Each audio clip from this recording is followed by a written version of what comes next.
Hello everybody, welcome to Rob's Gaming Table. I'm Rob, and today we are doing one of these quality unboxing videos because nothing more cool than making content on the internet of taking off shrink wrap and smelling cardboard and rule books that have that fresh ink smell. It's gonna be great. Hello everybody, hello those joining live, hello to you watching later. This is Marvel Champions, a living card game from Fantasy Flight Games based on the Marvel IP, surprise, that I haven't played in a while on the channel. I have many packs that are unopened. I refuse to play this game unless I feel like it. And they have another campaign box that is released a little early in Canada based on the chat. The jelly haters in the chat who are complaining that I have this box and you don't. Just kidding. Just kidding. It's to make up for the Lord of the Rings starter decks, okay? Those still haven't shown up in Canada. So this is all I got, okay? This is what I have to play with in the meantime because those just went missing. I don't know what happened. Some pirates robbed a ship or something. I don't know what's going on anymore with Asmodee releases around the world. But yeah, my local game store emailed me yesterday. I could have picked this up yesterday. I just didn't have time. So I grabbed it today. So check your local game store, especially if you're in Canada. It looks like it's rolling out across the country. I'm assuming it'll show up in the US like very shortly. But yeah, it just seems funny. It's all over the place.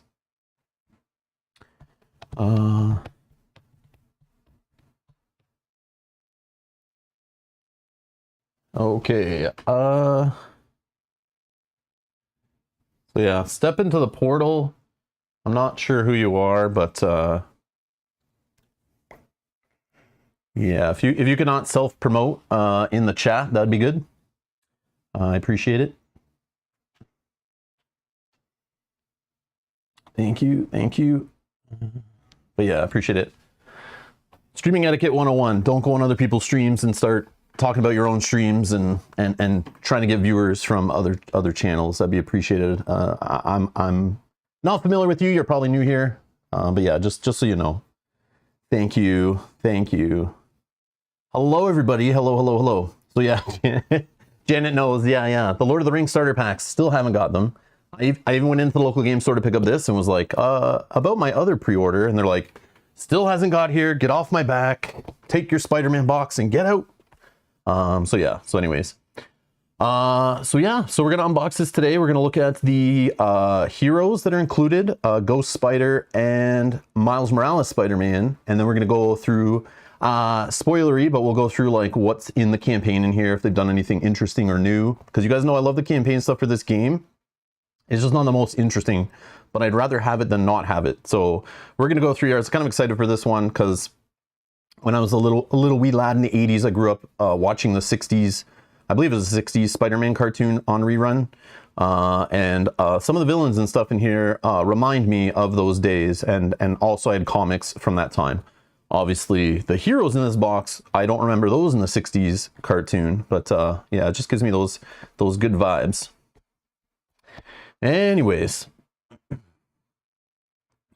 All right, Team Miller, pretty jealous.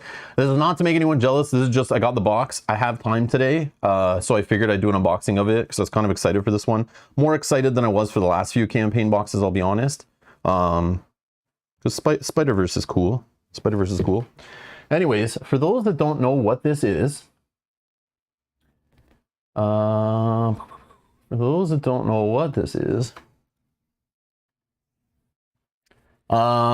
this is for Marvel Champions. This is anyone who doesn't play Marvel Champions maybe watching this on the channel, who watches us play Lord of the Rings, the living card game, or watches us play Arkham Horror, the living card game, or any other Fantasy Flight Games product or lifestyle game, you know, infinite expansion type game.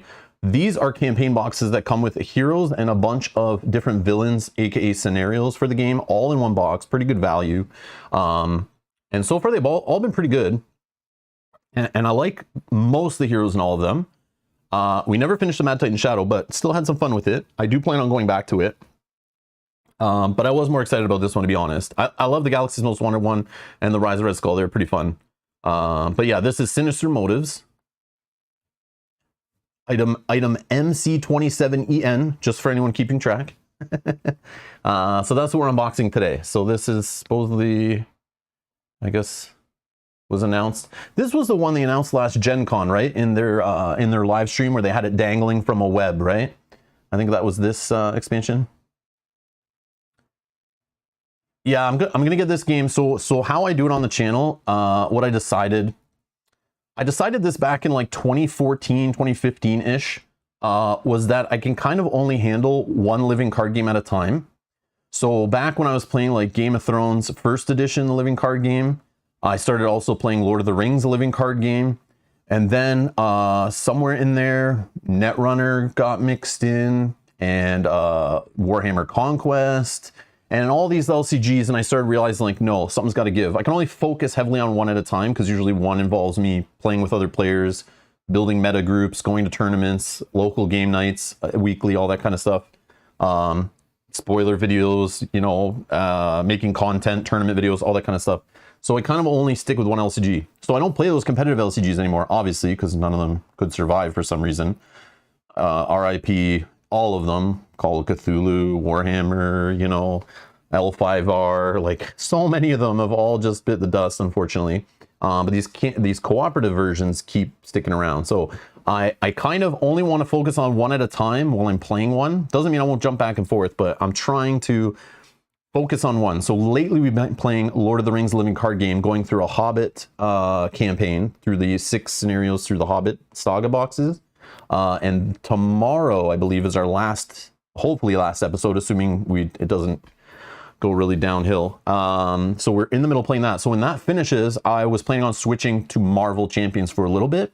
And man, when I got the email yesterday for this box, I was like, holy crap, perfect timing, perfect timing. So now I'm like super excited to open like Vision, the Red Hood. I need to open all those. I've had them since they were released. I pre-ordered all that stuff. But I just haven't had a time. I kind of leave those until I can kind of like mentally break from one living card game to jump into another. And the same goes for Arkham Horror, the living card game. When we're playing through a campaign of that, I don't usually like to jump back to Marvel and vice versa. So yes, I want to play them all. So that's my kind of, I don't know, my compromise with myself. So that way I can keep in all those 3 worlds, which is not cheap, especially when I'm buying cards from Lord of the Rings I already own. I have a problem. Please help me. Hi, my name is Rob, and I'm an LCG-aholic. So yeah, so I'm gonna pivot to Marvel Champions, I think. And we're gonna play through this campaign. I'll bring some other stuff to the channel. We'll play some solo. We'll play some multiplayer. Maybe we can get Kyle involved. Play some 3-player Marvel Champions. Because yeah, it seems to be like on YouTube, you can find solo Marvel Champions is like a dime a dozen. And I get comments and stuff behind the scenes even that being told to stop playing Marvel Champions. It gets enough coverage. But I strongly believe that it's not Marvel Champions that gets enough coverage. It's like the solo mode in Marvel Champions is like super popular, right? So lots of people play it. There's tons of content out there for it. But actually playing 2-player or 3-player is kind of more of a rare thing to find out there. So I have fun playing this game multiplayer. I think it's awesome. So maybe we'll get some multiplayer streams going next week, and Mel and I can jump into this campaign. And then maybe I'll dabble with some of these heroes in solo, trying them against other scenarios and stuff. We'll see. We'll see how it fits in the schedule. Lots of games to play. But yeah.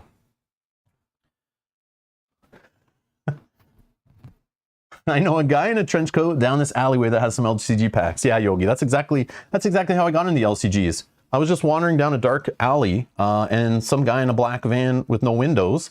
Yeah, he said he had some cool stuff. And so of course I blindly followed him into this dark alley, and before I knew it, he gave me 1 free pack for all the LCGs. He said something like the first hit was free or something. I don't know what he meant by that, but yeah, a few bank loans later, yeah, now I got all the packs. And then after I open a pack, I sit there looking online, finding out when the next pack's coming out before I even play the other pack. Just kidding, I don't do that. Anyways, yeah, they're fun little games. All right, so let's check this thing out. All right, here it is, Sinister Motives. Let's get the plastic off here because yeah, glare off of studio lights is sucky.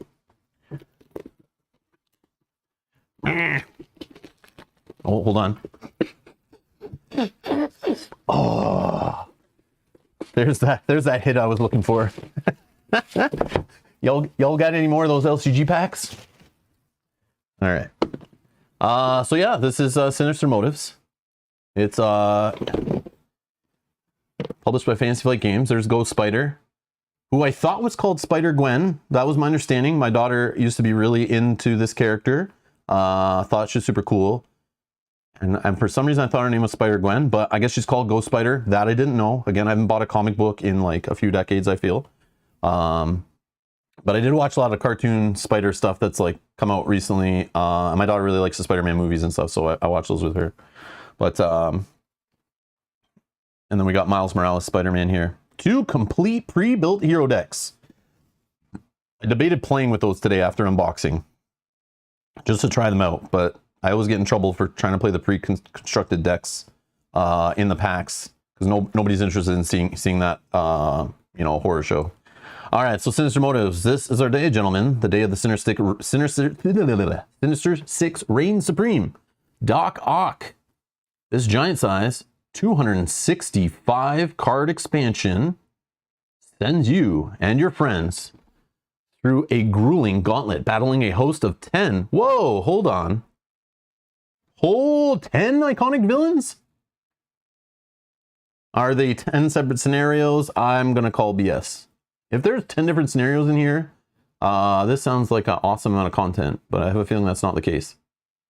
As you attempt to save the citizens of New York City, Sinister Motives features 5 all-new, oh, there you go, interconnected scenarios, forging a legacy of fame and infamy that will challenge even the most skilled heroes. So is it like that Wrecking Crew, where I am assuming if they have 10 villains in here, but only 5 scenarios, I'm assuming there's some team-ups happening, or the Sinister Six, you're fighting in a single scenario, I would assume? Would that make sense?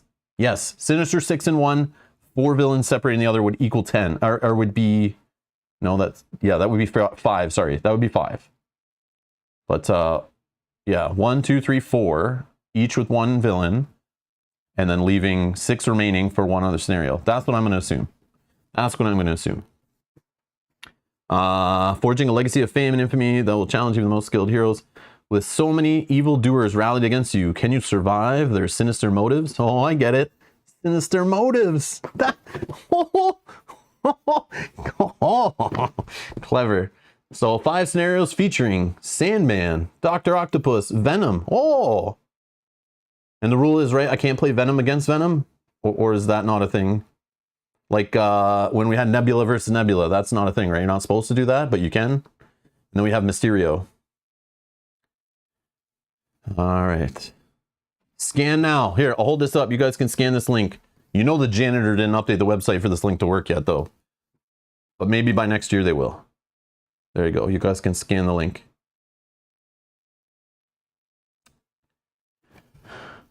Cool. Cool, cool, cool. It's 4, then 6? Oh, that's cool.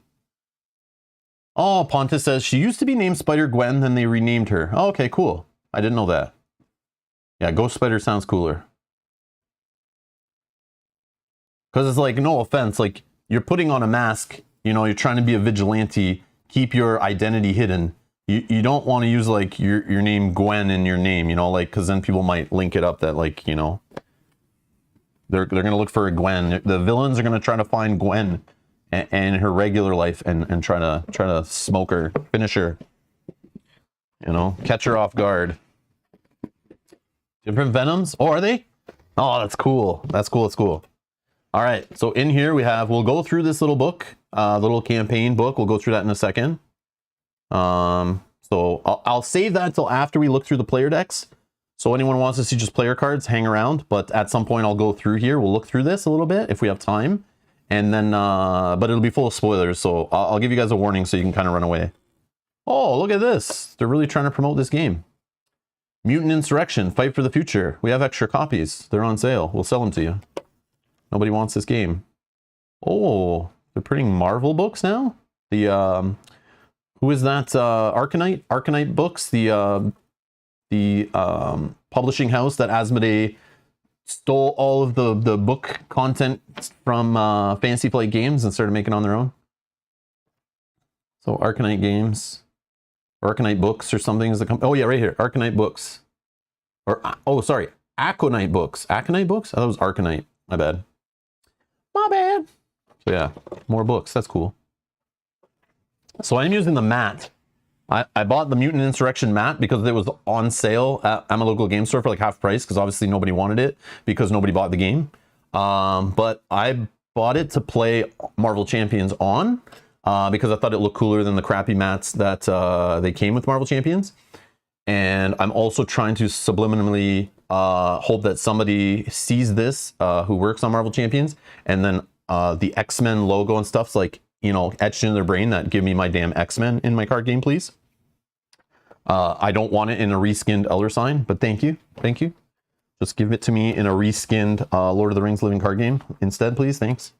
Okay, so we have 5 individually wrapped decks and about 15 invisible individually wrapped decks. It's not air, it's separate decks that you just can't see in here. So yeah, the super cool insert that is definitely, you know, definitely super usable, and I always keep it. But that's it in the box. So let's we got our pre-built hero decks. I like the way they do this. They kind of package them like they would be packaged in a hero pack. So, you know, it's just hand the cards out to the players. There you go. And then these are packaged obviously kind of like the scenarios, but it's just you still have to sort through these and kind of like find the encounter cards and stuff. But I do like that it's packaged separately. That's nice. So if you just want to play with the hero decks and you're like, I'll play with these later, you can just grab these out. And yeah, you think Chelsea would like the books, Mel? Where was that? I don't know though. I don't know though. We'll see. I'm not sure if she would, because man, she's a kid, right? Their tastes change every like 2 weeks. All of a sudden something's not cool, and then they want something else. So yeah. All right. So who should we go through first? I want to respect people's time, so let's put up a poll. Let's put up a poll for 5 minutes, and you guys can decide which one we go through first here. Let's do Ghost.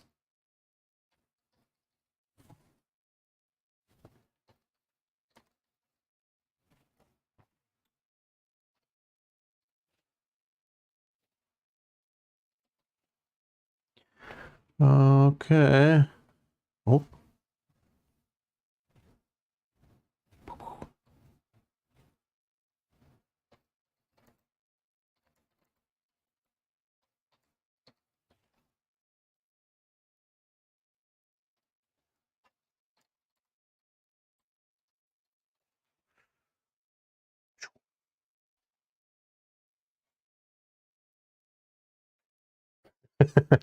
Oh yeah, I'm definitely not cool. Don't.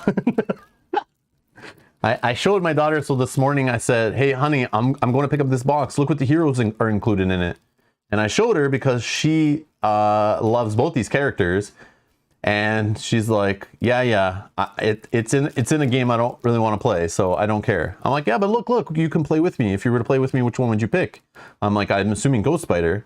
And then she was like, nah, Miles Morales. I was like, whoa, okay. All of a sudden, you know, Spider-Gwen's not cool anymore. You used to love that character, but she's like, eh. I'm like, if I asked you like, you know, 2 years ago, she's like, yeah, probably pick that one. I was like, okay, cool. All right. So go ahead and vote if you're watching in the live chat. I've put up a poll. You guys can vote on which one of these we go through first. Card by card.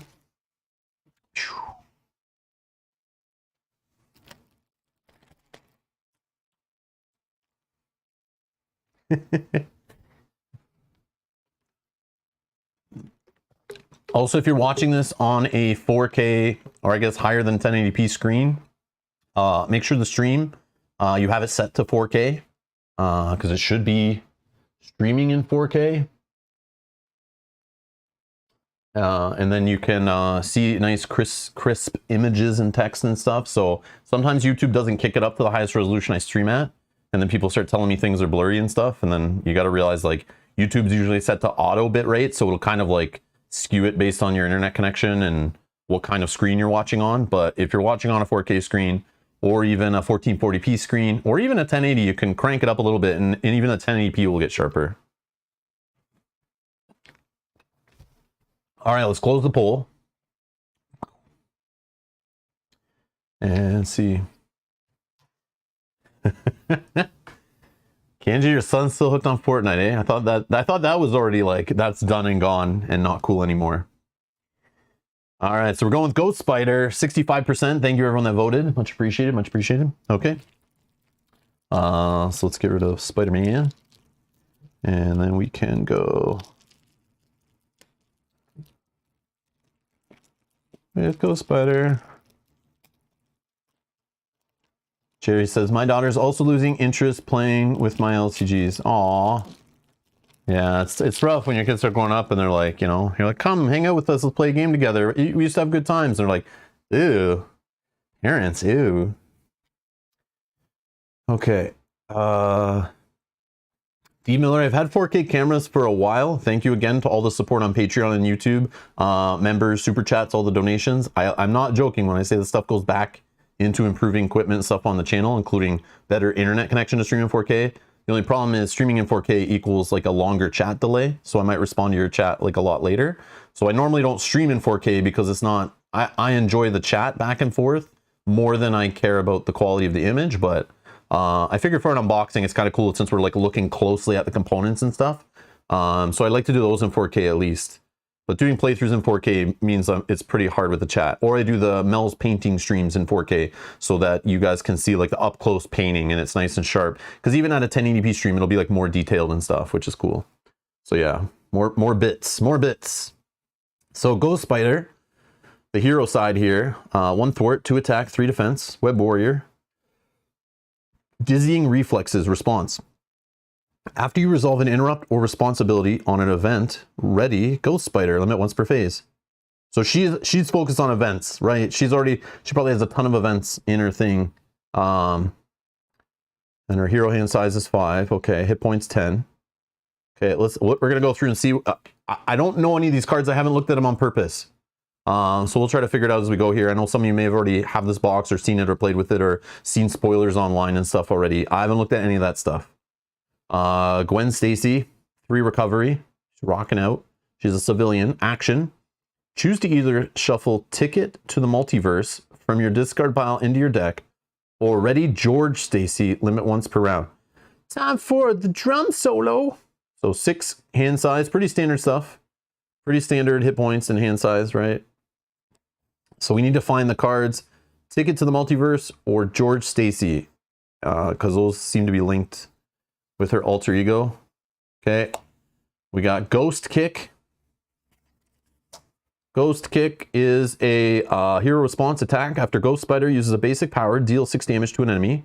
Max 1 per basic power use. I thought you'd at least try to put up a fight. Okay.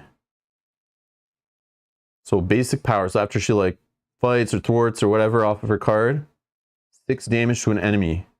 Max 1 per basic power use. Okay, that's kind of cool. Kind of cool. Oh, she got 3 of them. Okay, 3 copies. Okay. Parental guidance. Alter ego action. If George Stacy is in play, George is her father, right? George is her father, I'm pretty sure. Attach 1 event from your hand or discard pile face down to George Stacy. If George Stacy is not in play, search your deck and discard pile for him and add him to your hand. Shuffle. Okay, so she needs help from her father. He's a key part to the deck, right? You know what? Let's just go find him because it'll probably make more sense, you know, how good he is or whatever.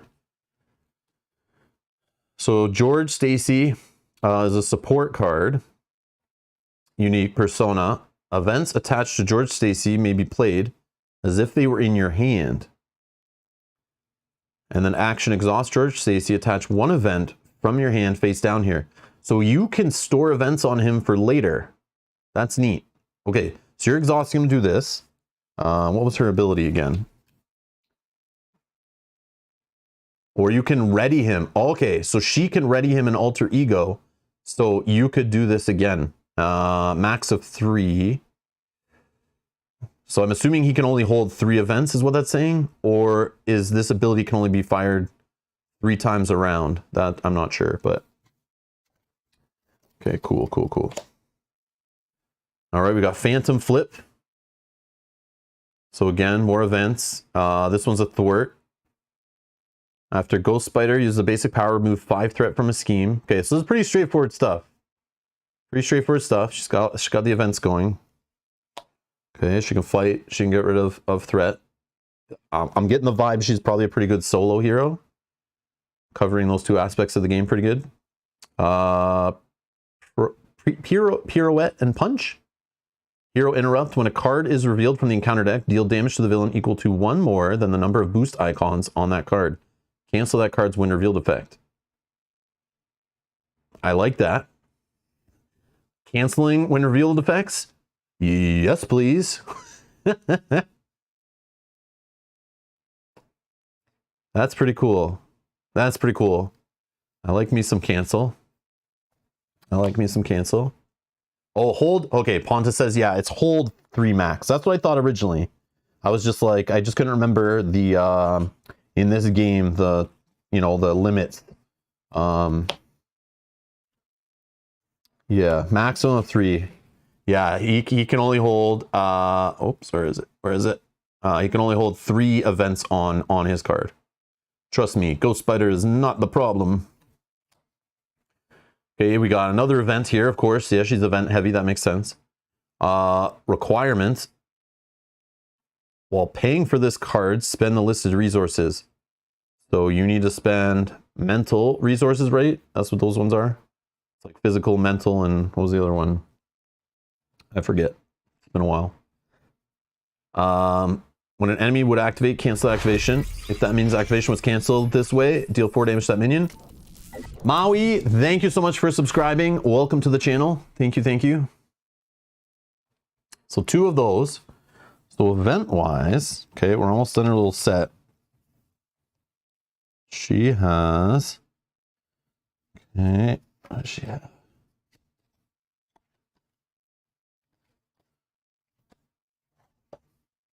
So we got 1 support so far. We got our hero card, of course. Then we have 1, 2, 3, 4, 5, 6, 7, 8, 9, 10, 11 events. 11 events in her little hero suite of cards here.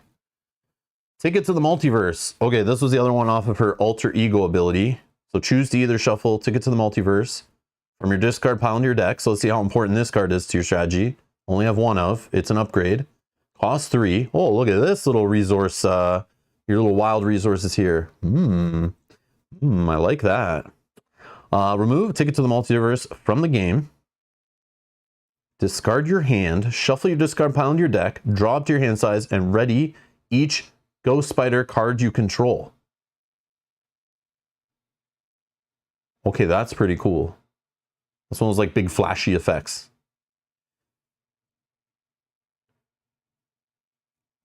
So if you did this like before your deck ran out, right, you'd be fine to avoid an extra card off the encounter deck, right? Or the nemesis deck, whatever it's called. The villain deck. Like an extra encounter card or whatever. Because this would like cycle your deck back, like cheating it before it emptied, right? I think that's like the play here. But again, the readying effect, right? I don't know how many Ghost Spider cards we're readying. Or is that any of her cards? So we could ready... like we could ready George Stacy with that, I think, right? Because I think it just means like this, right? It's not a trait, right? And then this one is hero response. After you resolve an interrupt or responsibility on an event, exhaust web bracelet, draw a card. Max once per event. Oh, card draw. 2 of those. Yeah. She's got built-in card draw engine. Okay. Okay, this is cool. Who's the other hero? This reminds me exactly of another hero. Was it like, oh, who was it? It was like Spider-Woman or, oh, there's another hero we played that was like really focused on events, but I think think she used events from all different aspects. This reminds me of another hero, though. Again, I haven't played the game in a while, or I'm not that familiar with all that stuff, but this feels familiar, like the focus on events and cycling based on you playing. It's not technically events, it's like interrupts and responses on events. So it's a little more narrow. But man, when you get card draw just by playing the cards, so this is one where you got to kind of like build the deck around that, right? Put a few more events in the deck than you normally would. So this is like one of those, they always do this in games where like they put these heroes or whatever in that kind of force you to rethink the deck building formula. And I like that, that's neat. Like, so it breaks those standard, like you should be putting this many of, you know, allies in and this many events is like the standard count. And then you have a hero that comes out and like really benefits by you putting, by tweaking those numbers. Yeah, so Mike James says on the bottom, Ghost Spider. Yeah, so any of her included little, you know, deck of cards, they are fair to ready. But obviously, like the events, you're not going to ready. But just her upgrade support, I'm assuming herself too. No, I guess not. She doesn't say Ghost Spider on it, but I don't know. I don't know. That one I'd have to look up. It's Gamora. Yes, maybe it's Gamora or Spider Woman, and maybe it's both actually. I was thinking Gamora too, but I wasn't sure. But I think both those heroes are like, they're like this style, right? Where you like, they break the deck building rules and you have to think outside the box for deck building, which is super neat. So like when you play them, they just feel different. Like they're focused on a different aspect of deck building, which is cool. All right, so let's look at, she's a protection is the aspect they're jamming in her pre-constructed deck. So I'll just throw these in the garbage when we're done, and then I'll put some justice or aggression cards in there, and we'll have some fun. Just kidding. Just kidding. Just kidding. I just never play protection because I don't play like 3 or 4 player that often. But I know there's more cards now in the card pool that make protection kind of solid at lower player counts. But they just feel very supporty and only fun when you're playing, like, in my experience, I had so much fun playing protection when I was playing 3-player and 4-player Marvel Champions, you know, back in the day. But back in the day, like a year and a half, 2 years ago. But yeah, but it's not the one I usually reach for because I'm usually playing 1 or 2 player, right? So it's like I always feel like Justice is my favorite, and then, you know, depending what the other player is doing, I might do aggression. So we have Silk. Cindy Moon is an ally. 1 thwart, 1 attack, Web Warrior, 2 health. Response: after you play Silk from your hand, if you control another Web Warrior card, so this is the new group tribal, you know, tribal deck trait you're kind of looking for. With this box kicking off the cycle, we're going to see some other Web Warriors come out in hero packs, I assume. Search the encounter deck for a treachery and discard it. Shuffle. Whoop. Okay. Whoa, we got Miles Morales Spider-Man. Oh, they're doing this thing again, right? Where they have 2 heroes that kind of work together, and then they have each has the ally in the opposite deck. So I'm assuming in Miles Morales we'll have a Ghost Spider ally. So it's like, it's kind of cool to have it in there. It shows like, you know, they kind of work together, but then it's like this card can't be played if the other one's in play. So it's like kind of annoying. Like that mechanic just doesn't make sense, but it's okay. Response: after you play Spider-Man from your hand, stun and confuse an enemy if you control at least 3 Web Warrior cards. Stun and confuse. Stun and confuse. Okay. Okay, that's a little nuts, but it costs 4, so and you got to build around it, so but still, stun and confuse on a 1-card play, pretty good. Pretty cool. Definitely can nerf some villains with that effect. Some, not all. Spider UK, Billy Braddock. Oh, see this kind of junk. This whole, he attacks and then kind of like, you know, hits himself for 2. So it's like, oh, cool, he's got 5 health for the 3 cost. Oh, but when you fight, he goes away twice as fast. Interrupt: when Spider UK defends against an attack, deal damage to the attacking enemy equal to the number of Web Warrior cards you control. Oh, we got a Gondorian Spearman. An expensive version of a Gondorian Spearman from Lord of the Rings. You do a little defense. So you just use this guy for defense. You don't even care about this, right? This isn't even a thing anymore. So you just defend and you just smack him back. Huh. Or this guy, does he hit? He hits. Oh, it's an interrupt, right? So he does it before he's dealt damage. Yeah, I think he's doing this before he's dealt damage, right? Which is cool. Yogi says you can have some crazy OTK protection deck. They have that, the one-turn kill in this game now? I agree, Maui. Some protection cards are so cool in the game, but again, like, I haven't, because of how the early card pool was, where protection was obviously kind of like a supporty thing, and like, you're in a game where it's all about like beating things up and preventing scheming, like, you know, thwarting, you know, scheme away or whatever it's called. Getting rid of threat, scheming your threat. And those two things need to be covered. So protection in most games, like if you're just healing in a game where it gets progressively more difficult, like the whole threat mechanic and the whole trying to beat the villain, and then when you eventually knock the villain to his second phase or whatever, and then the game kind of ramps up, or you take too long and you go through the encounter deck, there's like multiple timers in this game. So when you introduce a whole color, a piece of the, you know, design pie, green here, focused on healing and defending and stuff, that doesn't get you to your end goal in a faster time, right? That's kind of like a more slow play kind of, you know, play style. By default, it was. I'm sure they've kind of filled that out to make people play with green cards a little more. It's cool when you have other players to pick up the slack, and in a higher player game, I found protection to be super cool and somewhat necessary. But because of how it was early game, I just don't care and go look at. I'm more excited about yellow and red cards, to be honest. Even blue cards, man. We played with some awesome leadership decks the last few like campaigns and few times we streamed the game, and it made me kind of fall in love with leadership more than I used to be. But just this is like the cards in my box that just get covered in dust and I don't look at. So I need to go back and like give protection another chance. Because if there is some funny like soloable decks, I want to go check them out. But that's all I was saying with that. All right, so we got bait and switch, one cost event, a thwart. Okay, cool.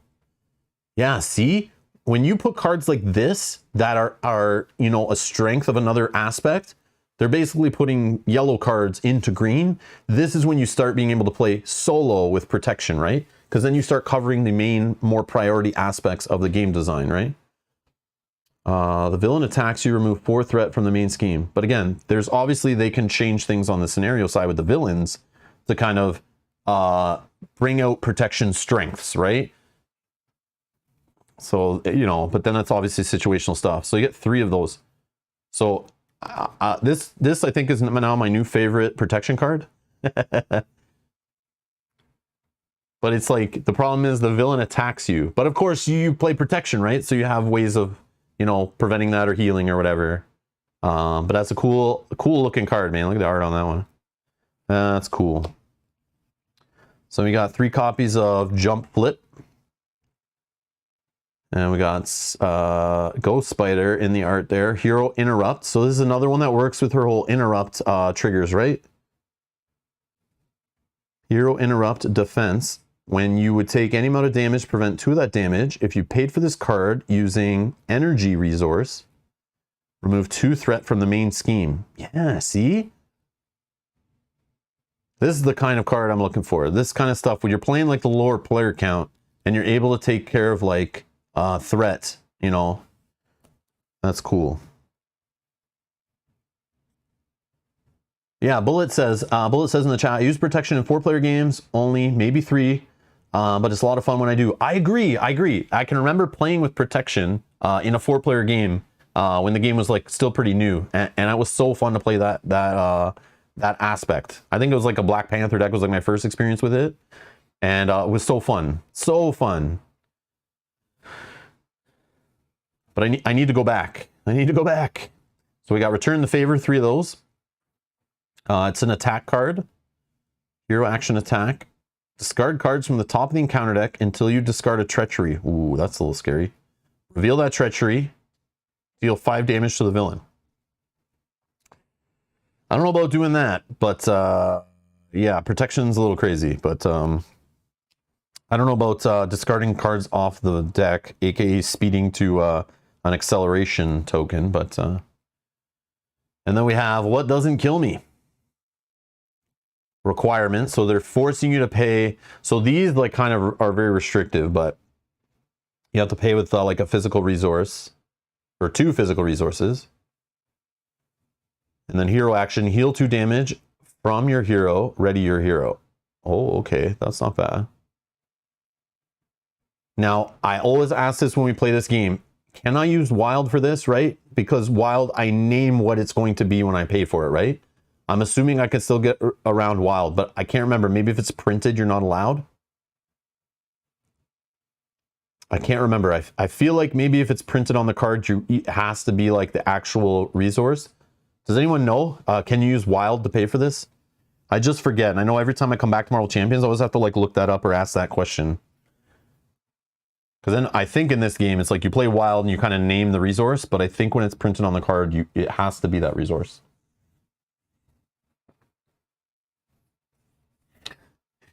Jerry says, oh, it's smart to use protection.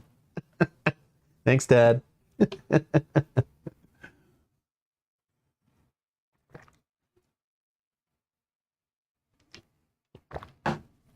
Oh. All right. We got a neutral ally, or basic in this game, I think it's called, right? Spider-Man, Hobby Brown. It's rocking out. He's a web warrior. Play only if you control a web warrior card. Interrupt. When Spider-Man leaves play, discard the top 3 cards of the encounter deck. Deal damage to the villain equal to the number of boost icons discarded this way. Cool, cool. I can't remember, Bullet. I can't remember if you can use wild or not. Oh, they do say printed. Okay, thank you, Sean. Yeah, I just wasn't sure. I can never remember. I know there was something with that in this game. Thank you, guys. All right. Yeah, I just couldn't remember. I saw it and I was like, wait, is this one of those ones where you're forced? But I'm pretty sure in this game, when you play a wild resource, you actually like say what it's going to be so you can use it like, you know, to fire off effects on cards and stuff. All right, so we got Across the Spider-Verse, a 2-cost event. You just have one of these? It's max 1 per deck, so I guess that's why they're just giving you 1. Exhaust the web warrior card you control. Search your discard pile for a web warrior ally and put it into play. Then choose a player. That player may spend 3 resources of any type to repeat this ability.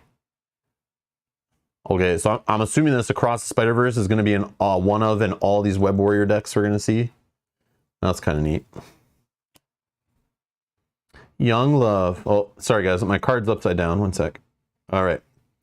Team up. Gwen Stacy and Miles Morales, max 1 per deck. Alter Ego action. Heal 3 damage each from Gwen Stacy and Miles Morales. Okay, so I got that wild resource. I'm all about that. I'm all about that.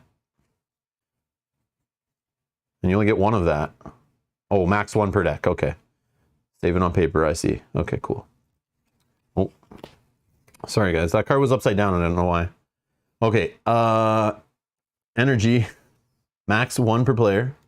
It's a brand new card. No one's ever seen this one before. So we have the exclusive. So this is Energy. It's a basic card. Max 1 per player. Gives you 2 energy resources. So I'll hold it real still if anyone wants to clip this to share it on the internet to show this cool new card. Okay.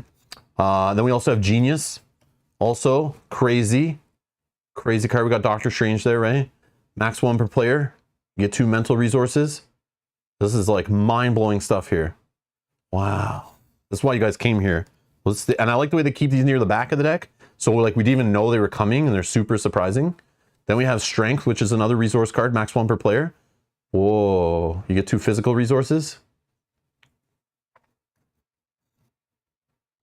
Okay, only 1 of each. That's fine, max 1 per player, makes sense. So it kind of sucks that they only give you 3 of these. I wish I had more so I could build more decks, but unfortunately these are the only 3 copies I will have in my whole collection, of course, because these are like super rare cards that are brand new and they've never used them before. So that's neat. That's neat. But I don't know. It'll be fun, I guess.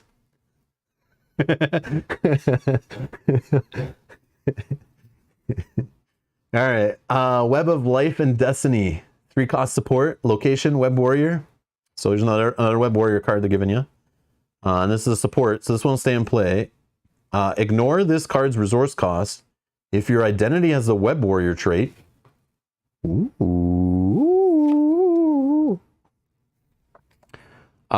Response after a web warrior ally leaves play, choose a player. That player draws 1 card. Oh, that's cool. Okay, that's cool. I like stuff like that. It just gives resources for, like, you're obviously going to play web warrior allies. You're going to throw them in front of, you know, the villain and stuff, and they're going to die and leave play. So at least it generates some card draw. And I love the way this card's, like, free. Oh, so cool. Okay, that's Spider Pig, which I know nothing about the Spider Pig guy, but everyone seems to think it's funny. I'm not sure the deal there, but we got Plan B. Play under any player's control, max 1 per player. Hero action, exhaust Plan B and discard 1 random card from your hand. Deal 2 damage to an enemy.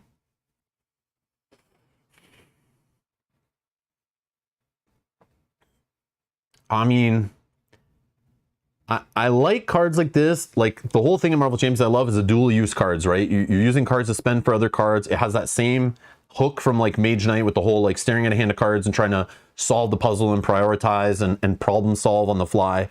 And this kind of card that kind of helps you in these games when you put 3 ofs, or you have unique cards, or, you know, for example, you're playing with Miles Morales at the table, you know, you're playing this campaign in 2-player.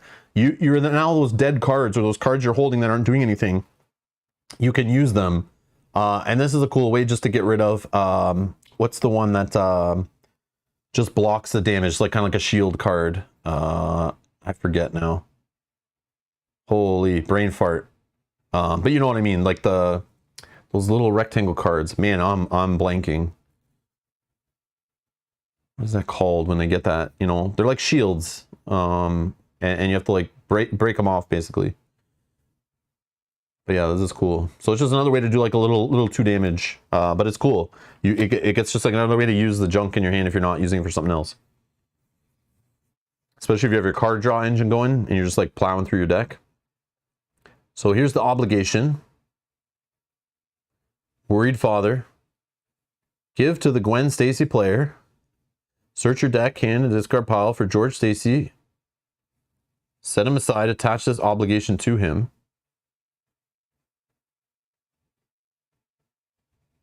Alter ego action, exhaust Gwen Stacy, remove this obligation from the game to add George Stacy to your hand. What? So hold on. So this is still doing, this is a cool one. This is, like, different. This isn't the same boring, like, obligations.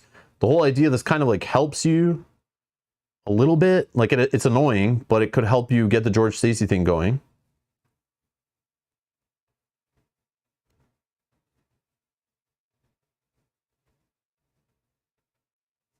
That's interesting. That's different, I feel, right? That's not the usual way obligations work, at least that I remember.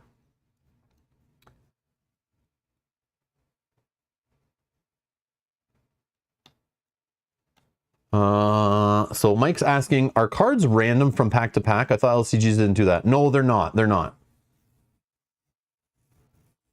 You've all too much. Is that energy card a legacy style card where you rip it up after you use it? Based on the amount of them I have in my collection, yeah, you could do that.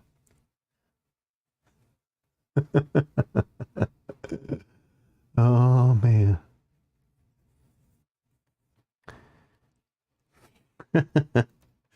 Those are funny. And then we have our nemesis little deck here. So our nemesis is the lizard. Or no, is it? Yeah, it's a lizard, right? So this guy, 1 scheme, 3 attack, 5 health, brute, creature, forced interrupt. When the villain phase begins, heal 1 damage from the lizard. Ghost Spider's nemesis minion.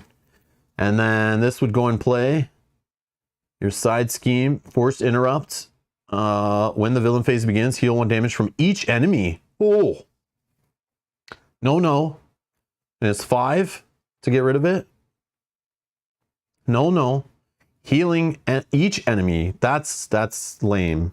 No. And then we have Eric's experimental injection. Attached to the minion with the most remaining hit points. If you cannot, this card gains surge. Attached minion gains the creature trait and gets +4 hit points. That's annoying. Roar! Look at this. This flavor text. Like, oh, I need some more W's in there. All right.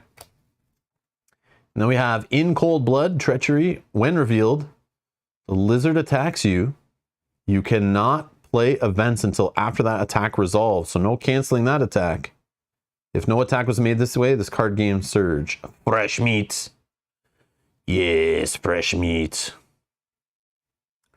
Okay. So that's the annoying. We hope to never see these cards when we play as Ghost Spider. Obligation. So yeah, that's cool. Oh yeah, it's annoying if you've played George already, but yeah, it could be good. So it's kind of neat. Like, it's neat the way that obligation is worded. Search your hand and discard pile, and play area for George and set him aside. So yeah, I'm assuming he doesn't drop the attachments. Like, if you already have him in play and he has a bunch of other attachments on him. But it kind of just like keeps him busy, right? And then you can try to get him back. Oh, but then he'll drop them when you add them to your hand, right? Yeah, I see what they're doing here. I missed that part. So you could have like 3 events you're timing on George Stacy, and then this comes out, sets him aside, and then when you go to add him to your hand, I'm assuming all those events that you attached on would fall off.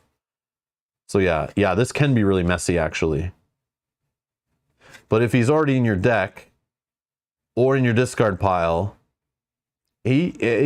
hand, it doesn't really matter. But actually, if he's in your deck or discard pile, this is actually kind of helpful. But it sucks that you still have to go into Alter Ego to do it. That's cool. So yeah. So I'm gonna take a guess that the Miles Morales Spider-Man is probably aggression. I would think, right? Is it aggression? Let's find out. River Wolf has a question in the chat. Feel free, anyone, to answer him or them, sorry, and help them out. How is this different from Marvel Legendary? I'm considering getting one of them, but not sure which one to get into. So Marvel Legendary, quick couple sentences. Marvel Legendary, you build your deck as part of gameplay. So you have to set up the game, get a whole bunch of modules, shuffle them together, but you get into gaming faster because the deck building happens as part of the mechanics of the game. Cleanup of the game really sucks because then you have to disassemble everything to put it all organized away so that you can build different decks or scenarios as you play it again. Marvel Champions is I would say, deck construction game where you have to actually spend time building decks before even getting to the table to play. So they both have expandable card pools. You can spend hundreds, if not thousands, on both games. I don't think this game is up to that thousands yet, but maybe. But I know Marvel Legendary has been going for like 10 years, and they have new packs coming out all the time. And those expansions are usually more expensive, I feel. But this game is a deck construction game. So you're not building your deck as you're playing. You're bringing your deck to the table pre-built and then playing against the scenario. So, yeah. So that's kind of how it works. So if you're intimidated by deck building, which I mean, I get that way sometimes, where I'm coming back to Marvel Champions after not playing it for a few months, and I now have to sit there and spread out a bunch of cards I've never seen before and try to figure out what kind of decks I'm going to play with.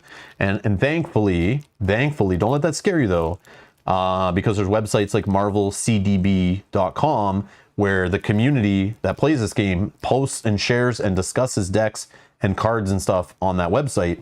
So even if you bought this box and you're like, you wanted to improve the pre-constructed deck. So this game comes with these pre-constructed decks. Oh, aggression. Oh, wait, hold on. We got yellow cards and red. Woohoo! We got some justice and aggression put together. Okay, I'm excited. But this deck's already pre-built. You can play with this just like this. But usually they're not that great for every situation. So part of the fun of this game is playing against different scenarios, different villains, different campaigns, and then changing the cards in your deck based on the card pool and kind of then going back and replaying the scenario.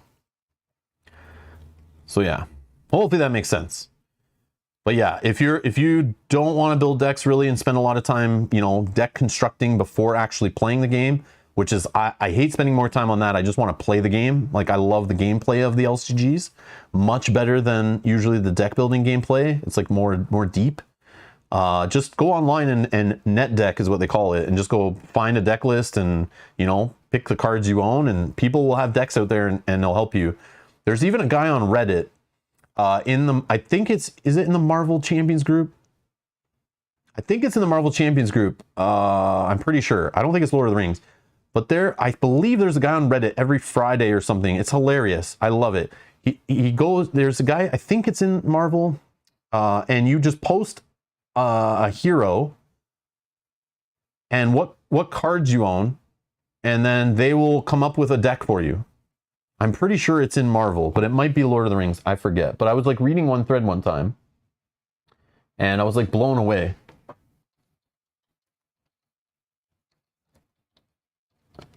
But super interesting. Like, I wanted to go in there and like and throw it at them to see if they could build a deck for me to play on stream. Super funny.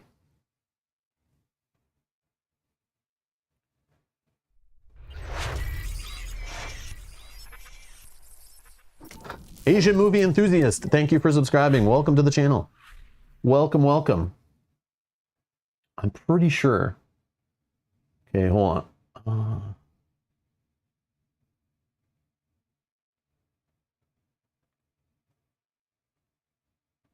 Yeah, maybe it's not. I might be having my Reddit groups confused and my LCGs messed up, but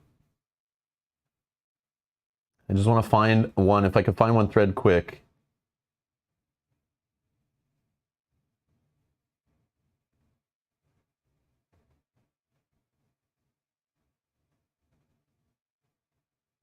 No.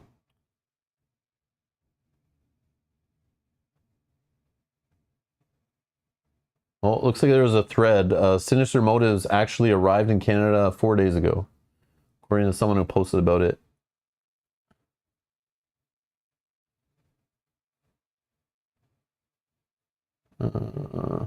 No, maybe it's not. I thought it was Marvel Champions. Oh yeah, it is. It is. User Inigo Montoya. So this guy, where is it? This guy here. I want to find where. Okay, now I'm just looking at all his like random messages. I clicked on his name, but it's not.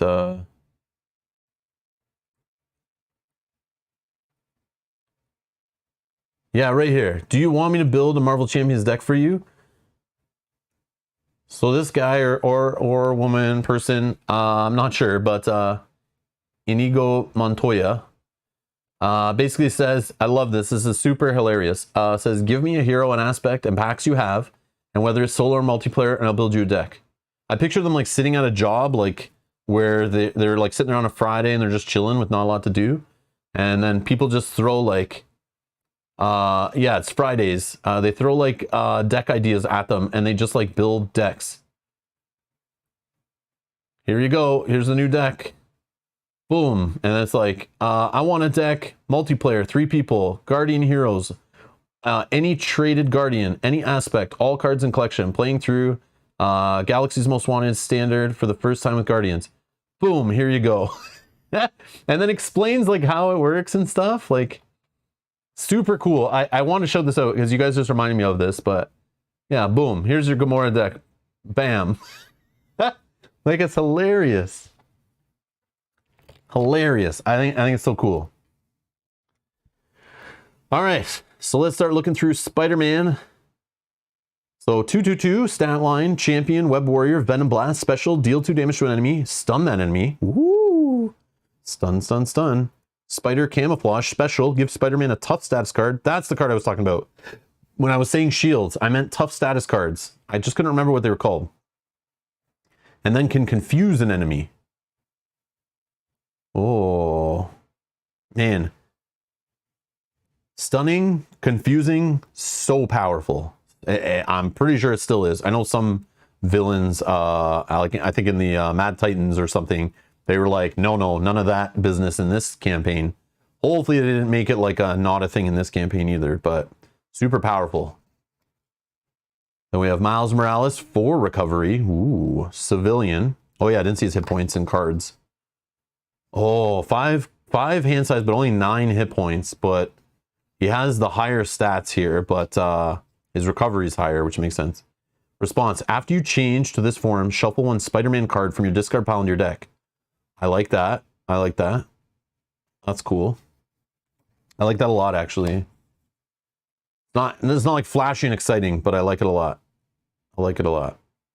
Especially when your deck is getting smaller and you're taking like the super powerful cards late in the game and shoving them back in your deck and getting to use them over and over again. We got a 1-cost event. Hero action attack. Deal 2 damage to an enemy. If that enemy has a stun status card, deal 3 additional damage to it. If that enemy has a confused status card, deal 3 additional damage to it. Oh, okay. He's got two of those events. Double life, max 1 per round. Change your form. If you paid for this card using physical resource, ready your identity. Okay. That's not bad. I like that, actually. So you're getting rewarded for having aggression resources, or physical resources, I should say. Swing in, thwart. Hero action thwart. Remove 4 threat from a scheme. If you paid for this card using mental resource, resolve Spider-Man's spider camouflage ability, which is give Spider-Man a tough status card, confuse an enemy. Yeah, this guy's super control, right? This guy's super control. So I see the theme here. So Ghost Spider. Ghost Spider's like control with cancels. And this jerk face is controlling with stunning and confusing. Yeah, okay. So again, like, it's nice to have those. It helps you survive, right? You can be more aggressive and not flip so often when you're controlling the game like that. That's actually really neat. As we know, we already know, like, you know, the confusing and the stunning is like OP in some scenarios, I guess. Hero action attack for 2 event, deal 4 damage to an enemy. If you paid for this card using energy resource, resolve Spider-Man's Venom Blast ability, which again is deal 2 damage to an enemy, stun that enemy. Oh, spicy. Yeah, this guy's trouble. He's got 3 of those. Oh man, and you're shuffling these back in. Oh, love it. Love it. Mike James says, mostly why I play Sentinels, Rob. I get to set up and play. Yeah, and understand. Was it you, Mike? Somebody mentioned the whole Sentinels being redone. I didn't even know that was a thing. And I saw it in retail. I'm gonna try to get a copy of it when I can grab some on an order. I'll give Sentinels a try. I didn't realize they like did a reboot of it as another entry into the game. I just always felt like I was too late to the party and never thought of going back, especially after Marvel Champions came out. But I'll give the Definitive Edition box a try. But I don't think I would ever buy beyond that because I already so invested in Marvel Champions. And yeah, I don't, like, if I want my superhero kick, I either pull out the Marvel Legendary box, just play that casually, or this. But I know it's a different game and all, but I will give it a try. But yeah, I didn't realize they rebooted it like that, so I looked into it. I don't know if it was you, Mike, that mentioned it to me, though. Don't know how to say the name. Genki Lee. 2-cost support. Persona. Action. Exhaust Genki Lee. Draw 1 card. If you're in hero form, choose and discard 1 card from your hand. So obviously, alter ego. You go and hang out with Mental Movies. You get more benefit from it. But if you're dressed up in your superhero costume, you have to discard a card. It was me. Yeah, Definitive Collection is more streamlined. Okay, I'm going to give that a try, Mike. Assuming there's a copy in stock next time I go to place a board game order. It wasn't in stock when I placed my last one a couple weeks ago. So I might wait till next month. But I'll try to grab a copy. Hopefully they keep it in print. And it's not just like a one-time thing and waiting for a Kickstarter to reprint it again and all that stuff. Jefferson Davies. Persona, Shield, Alter Ego Action, Exhaust Jefferson Davies, remove 1 threat from the scheme with the least threats.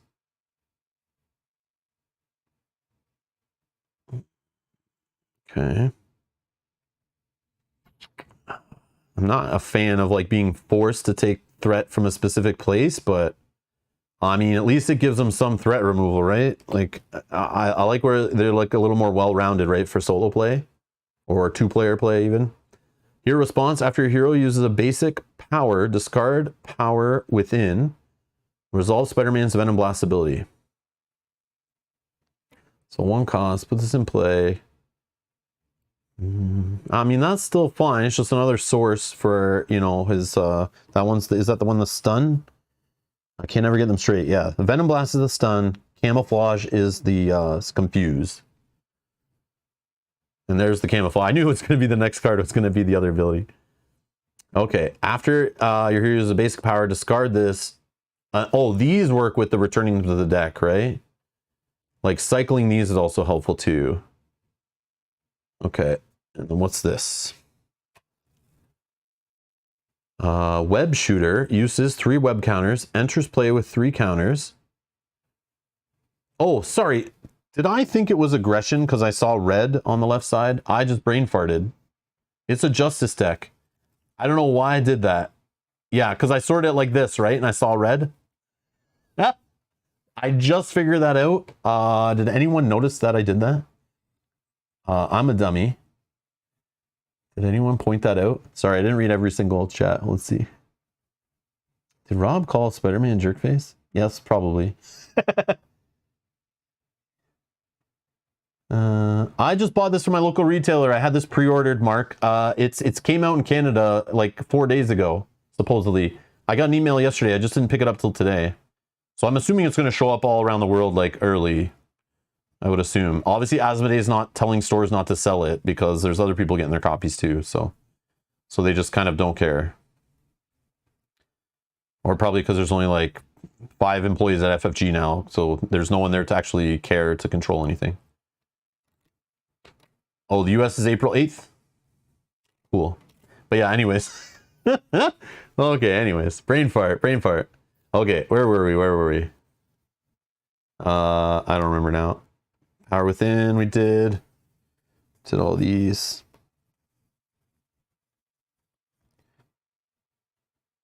Did this. Yeah, we're on Web Shooter, I think.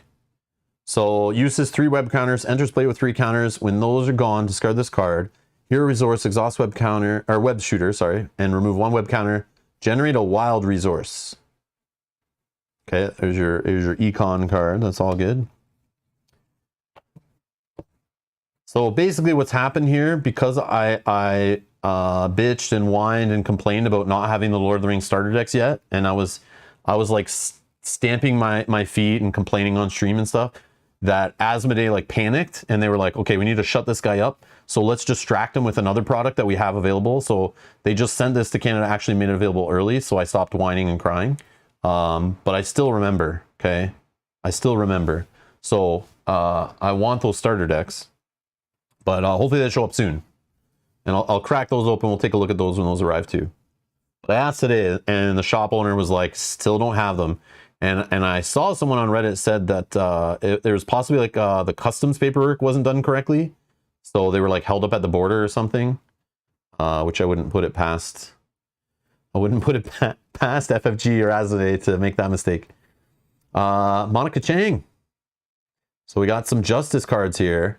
After Monica Chang enters play, search your deck, hand, and discard pile for a copy of Surveillance Team Support. Put it into play. Place 1 Snoop counter on each Surveillance Team you control.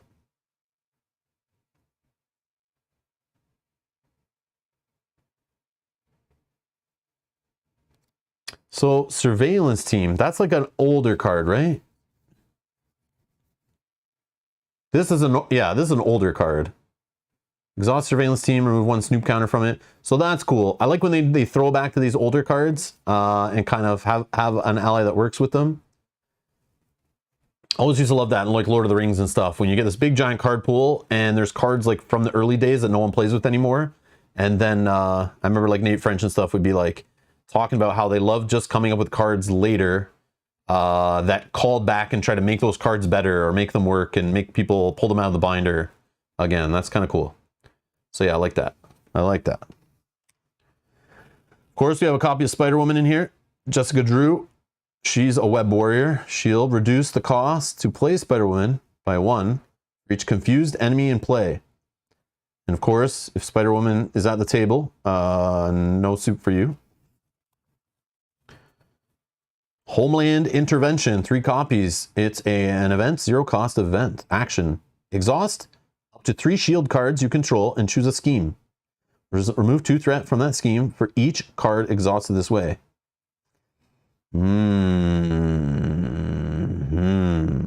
Interesting. So you have to have, like, you can have extra ones of these in your deck. But you could even exhaust Spider-Woman. But then, yeah, then she could help you, like, so instead of just thwarting with her and her punching herself in the face, you know, you could use this to exhaust her, or another copy of this card even, and just get 2 threat per card, right? So you get like more value out of her that way, but you're probably still going to use her like to defend and stuff, right? So that's neat. Oh, another shield traded card. Now we care about shield traded cards. Global Logistics, action. Exhaust 1 shield card you control. Look at the top 4 cards of the player deck or the encounter deck. Discard any number of those and put the others on top or bottom of the deck in any order. Hold on. So you could exhaust this card, right? It's weird that they're allowing you to exhaust a different shield card, right? Because normally it'd be like exhaust Global Logistics, you know, to do this effect. But this is actually worded like exhaust 1 shield card you control.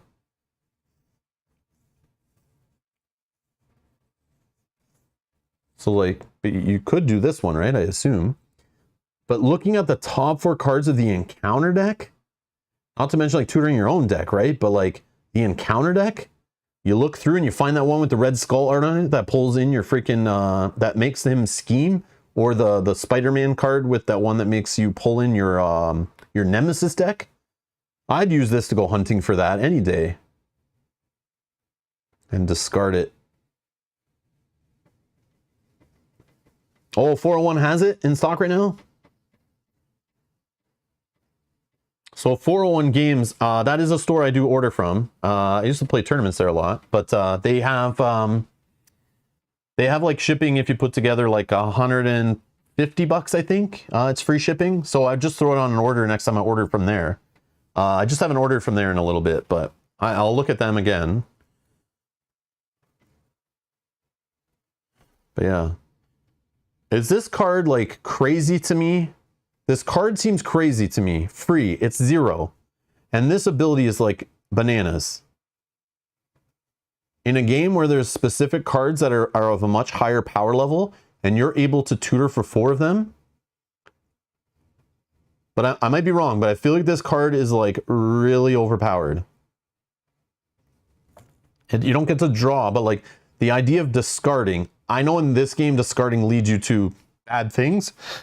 So maybe that's the balance in it. But I really like this card. I really do. I don't know if this is a new card for this pack or this has already been seen before. But I feel like I've never seen this card before. But again, I haven't opened all the latest packs. So, yeah. I don't know. That card is really cool. You can exhaust events? No, you can't. Oh, sorry, it's an event. Brain fart, guys. Brain fart. For some reason, where's that other card? Oh, these are all events. Yeah, sorry, guys. I was thinking these were like upgrades. Yeah, I'm having brain fart moments like crazy here. Yeah. But again, like with this Spider-Man, you could cycle these around, right? Yeah, I'm being an idiot. I'm being an idiot. I didn't even look at the top of the card. I just assumed we were going through supports and like upgrades. But they were events. My bad, guys. Wow. Wow. Okay. So now we're on to supports. So this card would be in play.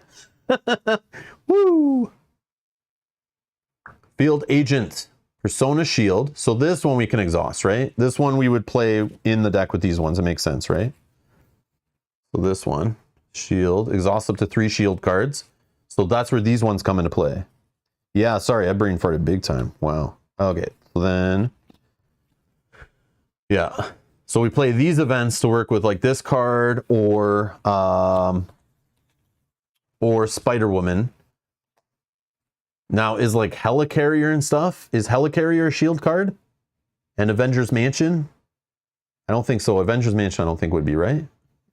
But like Helicarrier probably is. No, maybe not.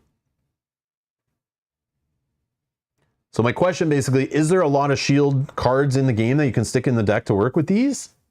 Or is this like the first time we're seeing kind of like shield trait? I guess I could look, right?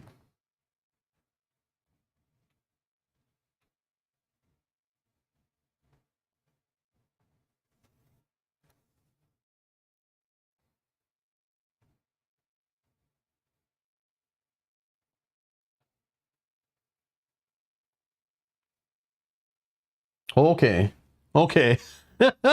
Yeah, it's a thing. It's a thing. So yeah, Helicarrier's one. I thought so. I thought Helicarrier's one. I was right. What else we got? What's a common card that you're kind of putting in? Yeah, Helicarrier is the one I can think of. Mockingbird. Oh, nice. Mockingbird works. Okay. I like putting Mockingbird in my decks just for the stun. Nick Fury. But I'm pretty sure you're going to use him for something else, right? You're going to use him for something else on that turn, but... Surveillance Team, yeah. But Surveillance Team, yeah, Surveillance Team is a support. That's the one I was thinking we could work it with. Okay. Sort by type.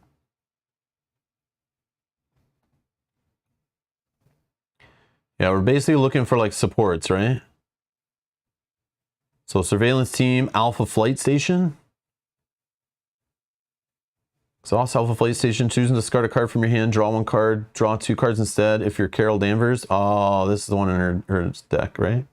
Yeah, Captain Marvel, War Machine, and Black Widow come with shield locations, so this might be good for them if you're building a Justice build, right? And Helicarrier, of course. Command Team, what's this one? Command Team, 2 cost resource. What? Exhaust Command Team and remove 1 command counter from it. Ready an ally. Oh, okay. Good leadership. Increase your ally limit by 1. Oh, the Triskelion. Yeah, we know this card. We played with that card before. Med Team. What's Med Team? Uses 3 medical counters. Enters play. When those are gone, discard the card. Exhaust Med Team and remove 1 medical counter from it. Heal 2 damage from a friendly character. Problem is you have to exhaust this for the ability. So, and same with Helicarrier, right? Like, you're probably going to exhaust those for resources, but I mean, if you're doing okay for resources, it just gives you like another way to use them. But there's probably better cases for it. These are like all exhausts, right?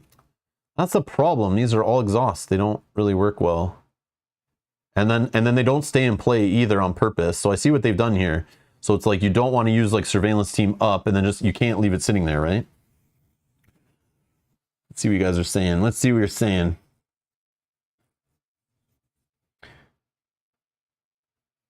Basically just give half this deck to Black Widow.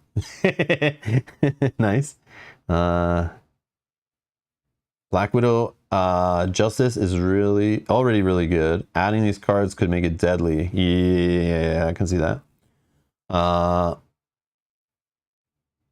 Nice. Oh, Natasha Romanoff is labeled shield. Excellent. Okay, well, let's see what else we got. So 3 copies of Field Agent. And then, of course, Surveillance Team. You guys know this one. So that's also works with it, right? Oh, no, we got even more. We got Agent 13. Or cost ally, though. Ooh. Response. After Agent 13 attacks or thwarts, choose a shield support. Ready that support. That goes with that whole little theme we have there. I don't know who this guy is, but his name Dum Dum Duggan. Interrupt. When you use one of Dum Dum Duggan's basic powers, exhaust up to 3 shield cards you control. For each shield card exhausted this way, Dum Dum Duggan gets +1 to that power for this use. So more of this like exhausting shield. Look at this guy's like consequential damage stuff here. What the heck is that all about? For 5 costs.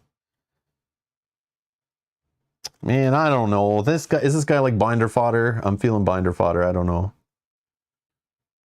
I don't know. There's probably ways to make him better, but then we have our copy of Ghost Spider that you're not allowed to play while you're playing Ghost Spider in the box as the other player's hero. Web Warrior.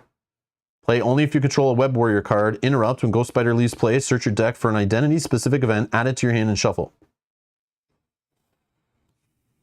Okay. Okay. Like card search is good. Peter Parker Spider-Man, Web Warrior. Requirements. Oh. So you have to pay with one of each resource, or I guess have wild in there too. Response. After Spider-Man attacks or thwarts, choose another Web Warrior character, ready that character.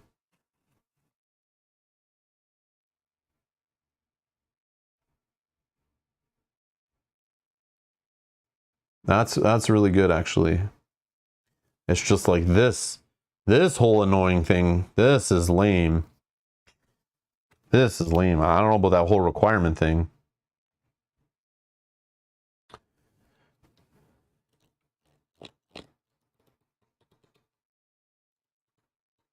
Dum Dum Duggan was in the first Captain America movie? Was he really? Or are you talking about someone else?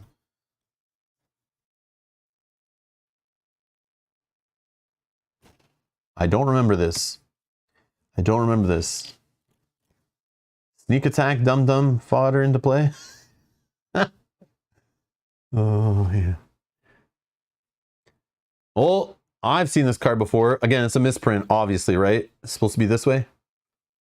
Team up Gwen Stacy and Miles Morales, max 1 per deck. Alter Ego, heal 3 damage each from Gwen Stacy and Miles Morales.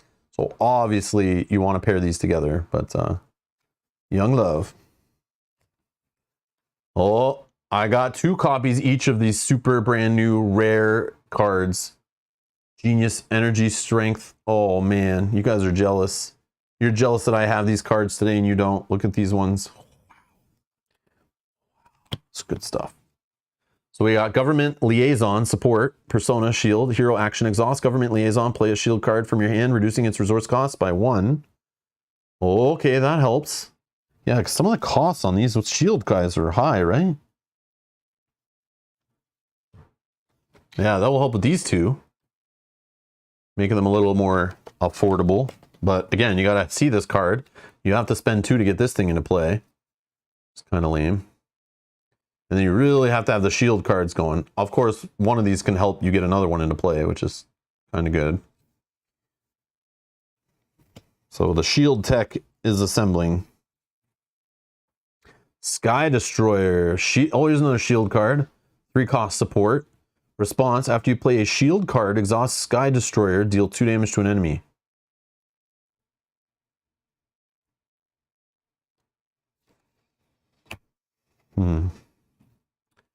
Keeping secrets. So this is the obligation for Miles Morales. You may flip to alter ego form to choose. Exhaust Miles Morales, remove keeping secrets from the game. Or discard Genki Lee and Jefferson Davis from play. If neither was discarded this way, this card gains Surge.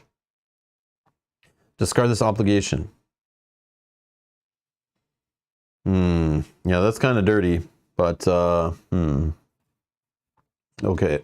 It's doing what obligations do, right? Be super annoying.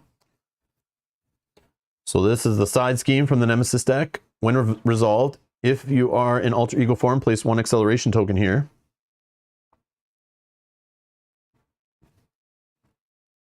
That's sucky.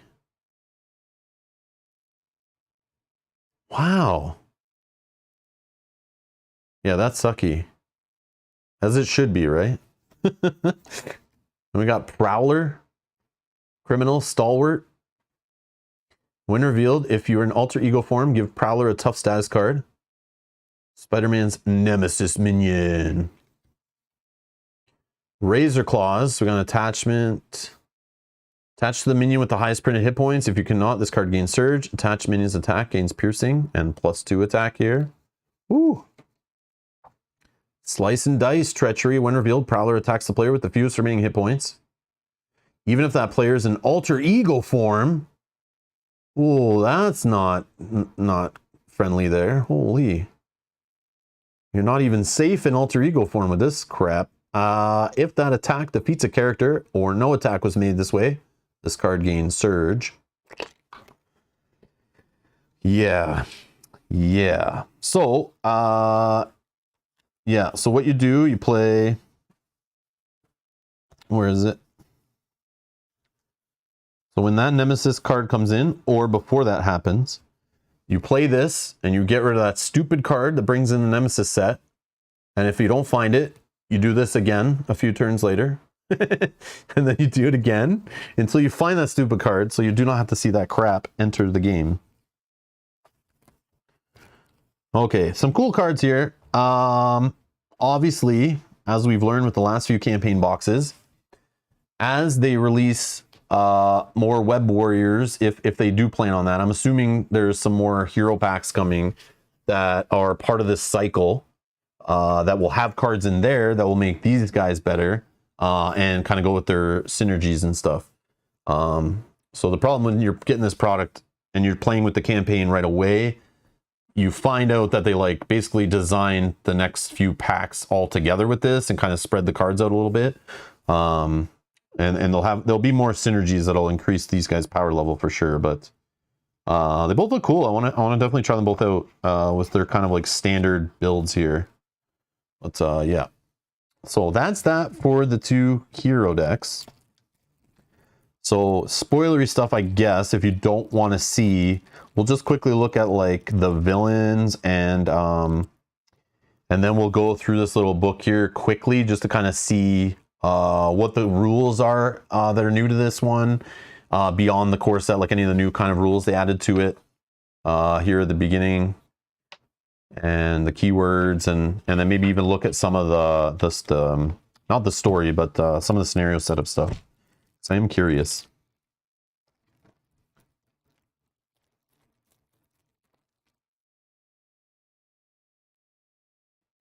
So Maui's saying it would be cool if at least the resource ones, they will reprint them with themed art. Now, coming from experience of playing in many collectible card games, living card games, and how my brain works, I'm sure there's some of you guys watching too that this happens. So it's hard to play the game and you try to read every single card all the time, right? You start playing with the common cards over and over again. Your mind starts to tie the art to the ability. And then quickly when you're looking through a hand of cards, like so, you can kind of see art on cards and kind of, I know because I see this art, I should remember kind of what it does. I played with it enough, but you don't need to sit there and like look at every card and read them. I know those resource ones aren't as bad because there's really nothing on them, but I love the way I can always quickly like look. And if I see that like iconic Thor or, you know, Doctor Strange or Hulk, I know what I have in my hand. If they started putting different art on these, and I remember from playing tournament card games, when the fans started making like promos themselves and on top of what Fantasy Flight Games was adding in promos, you'd have like 16 different versions of the same card. And when you're playing against an opponent, I know it doesn't matter in this game, but it still does. Same idea if you're playing 4-player at the table and you're looking across the table at your buddy, what he's got in play. Sometimes it's if he has like various alt art versions of the same card, you might not realize they have a specific card in play as quickly at a glance. So sometimes it's nice if they just keep the art the same for consistency's sake. It helps with new players learning the game, helps with players playing with other players, and if there's just a consistency. So I like the idea of alternate art versions of these. it's neat because they're basic and they're very straightforward. But you always have to remember the new player or the player who's more of a visual learner. That can really mess with people's like understanding and learning and flow and quickly playing a game too. So I'm heavily against alt art versions of the same cards in card games, especially when the card pool ends up getting super big, because then it's just more confusion for players going forward. So I'm very strongly against that. It's like one of the reasons why I stopped playing Game of Thrones, a card game, and covering it on the channel, because it just got too crazy with fan-made alternate art cards. It made it very hard to like play a tournament game and realize what cards were on the table. And some players use that to their advantage. And I knew some players that would purposely in their metas make their own alternate art cards and get their tournament organizers to allow those in like legal tournament play to purposely confuse other players. And some players didn't realize they were doing it, but it was just not a thing that I got behind, and I didn't like it at all. So it was also hard trying to promote the game globally, and then you're playing with like cards on the stream from like that local meta, and nobody knows what those cards are, and it's super confusing. So yeah, I don't mind a couple promos here and there, but it's something that like over the years of playing these kind of card games, I prefer not to see it actually. It's kind of weird, but I'm sure I'm in the minority on that one, but just something that I believe strongly in. But yeah. All right. I don't know who's first here. Let's just crack open all these scenario cards, these villain cards and stuff. And then what I want to do is look at the campaign book, the rule book or whatever, and see who is first and kind of figure out. I guess we can look at card numbers, and probably that would help us too. So what we got here? We got card 145. Where did these guys end? 10? No, okay. Of course I didn't put them in order, so I have no clue, but so this one ended around in the 60-ish. 60-ish. Yeah, so up to 60-ish was the player cards. So 61 right here, Sandman, and then 103, and then 145. Okay, so these are the order that they're going by card number. So we'll look at them that way, I guess. So I'm assuming Sandman is our first villain. We can find that out. Yep, scenario 1 is Sandman. So again, spoilers. If you don't want to see any of how this works or be spoiled on the scenarios and stuff, we will play through this on the channel in the future, the near future, hopefully. So make sure you hit the subscribe button if you're running away, or hit the like button to help promote this stuff on the channel. Of course, the more people watch Marvel Champions, the more we'll play it too. But yeah, if you want to see us play this scenario or campaign live in the future, we will do it soon. But if you don't want to see any of this stuff ahead of time before you get your box, I totally understand. So run away now if you don't want any of this stuff spoiled, and you want to experience this on your own. But before we do that, after just taking off the plastic, I totally forgot to do this earlier. Oh, they're still printing them at the good factory. Yep, these are still quality cards. Oh, man, it smells so good. All right. And brain cell just pop. Okay.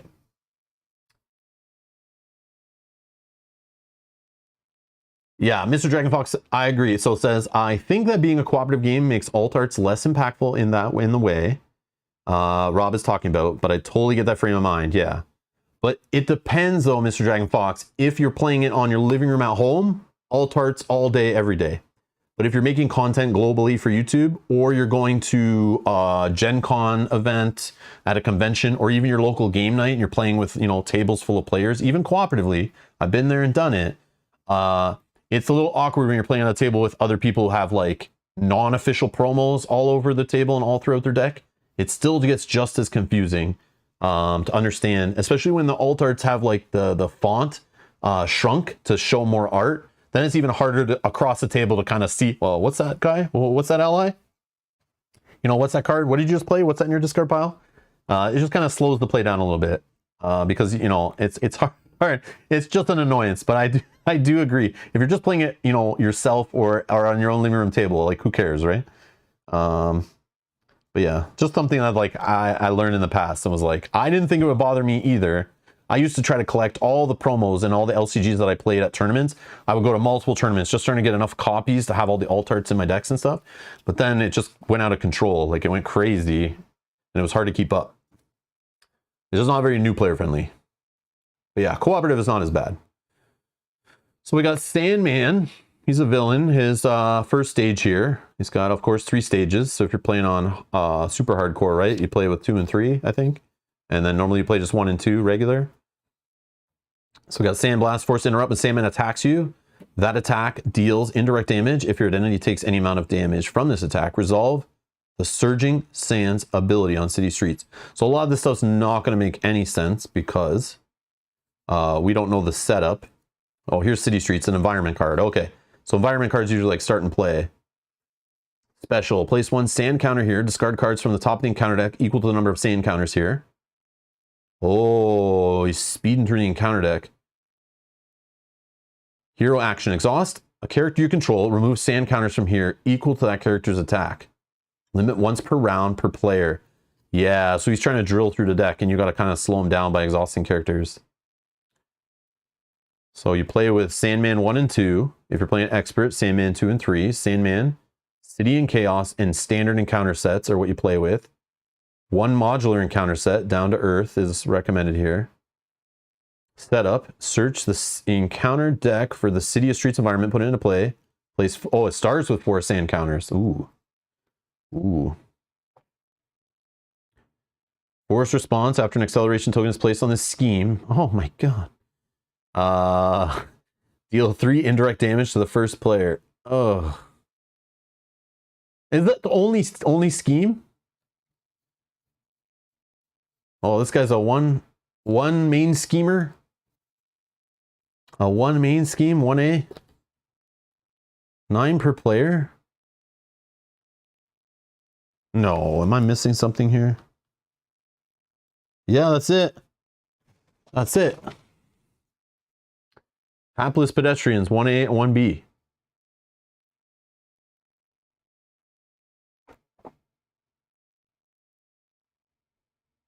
Yeah, we got to read the campaign rules after.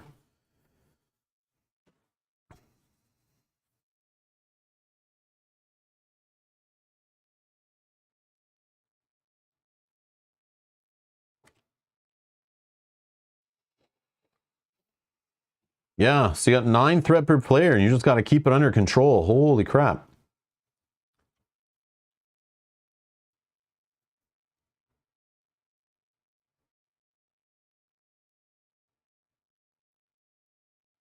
Yeah, Locator, I agree. If they use the same art and they stretch it out, do like the full bleed or whatever those are called, where they change the graphic design on the card, I don't mind those. That's totally fine. Where they show like more of the art. I do like those a lot. But again, because it's not as confusing, right? It's just cool. And then it sticks out, and it's usually something you can brag about too, that you got it. You have a great day too, Dan.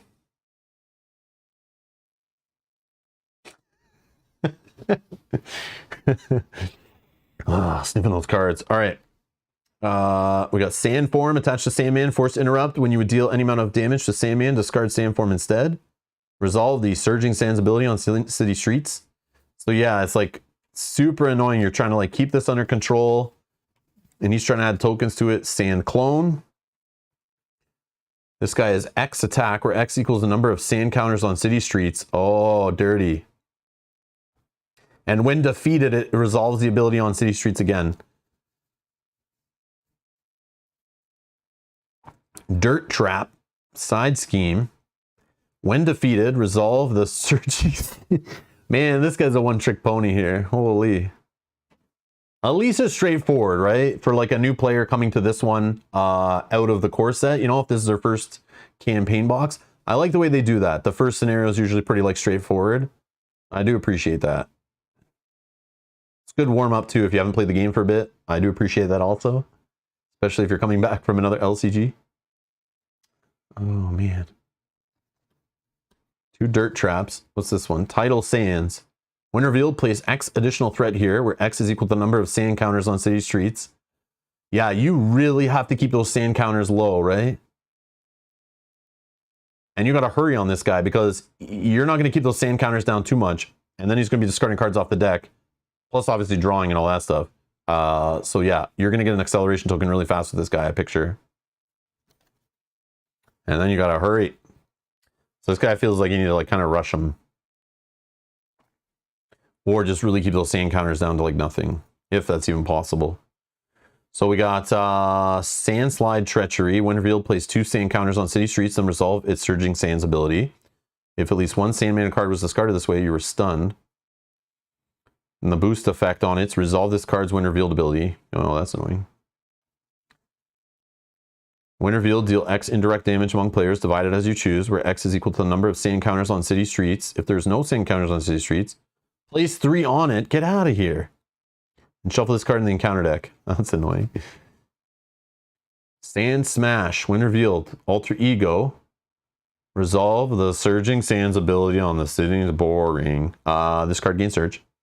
And Sandman attacks you with +1 attack if you're in hero form. The same card. Okay. So that's his little set. I think we went over all those cards. So that's Sandman's little set. Okay. And he's supposed to be played with City in Chaos. Let's go find those ones. And it'll kind of make more sense. Finding those modular encounter sets. City in Chaos right here. It is 5 cards. Okay. Down to Earth, 7 cards. So these are new modular encounter sets. So anyone that doesn't know this game, these just add to your variety to play even out of the core set. These campaign boxes, even other scenario packs, will give you these like generic modular encounter sets that you can mix and match and shuffle in and replace, even with the heroes or the villains that are in like the core set or whatever, to kind of give them a different flavor and mess with it and stuff, to add some variability to the play, make it unpredictable. Okay, and then in this, oh, the standard. Okay, so it's these 2 plus a standard encounter set go with the Sandman stuff. So let's check out City in Chaos. Panic in the Street side scheme. Treated the printed text box of each location support and each persona support as if it were blank except for traits. Ugh, that's no good. That's a no good. Oh, Rhino. Speaking of core set villains, I've got a Rhino minion here. Steady. Steady characters require 2 status cards of the same type to be stunned or confused. Oh, come on. I knew when I see on the heroes they're stunning and confusing, I knew there'd be anti-stun and confuse tech in here. And this, you actually need to put 2 cards. So like this is their answer to all those people who are building those broken decks on Marvel CDB that literally can like stun and confuse the villain like every single round of the game. This kind of stuff being in the deck kind of messes with it. So steady is the new thing. Or maybe it's been around for a bit, but that's the first I've heard of it. Steady. Yeah. A character with the steady keyword can have only one additional, or sorry, a character with the steady keyword can have 1 additional stunned status card and 1 additional confused status card. The character is not stunned unless they have 2 stunned status cards. That's not going to get confusing. And is not confused unless they have 2 confused status cards. After that character's activation is replaced by a status card effect, remove all status cards of that type from that character. Okay, so if you hit them, or they clear one away, it doesn't say anything about thwart, or, oh man, brain farting again. Tough status cards, so.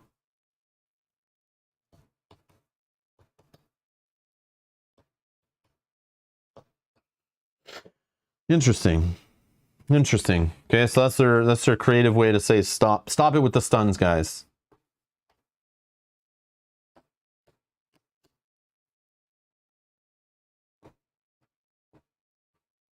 Sandman's HP is, yeah, sorry guys, I forgot to look at that. 16 per player for the level 1. 18 per player for level 2. And 19 per player for level 3 if you're playing on like the expert stuff.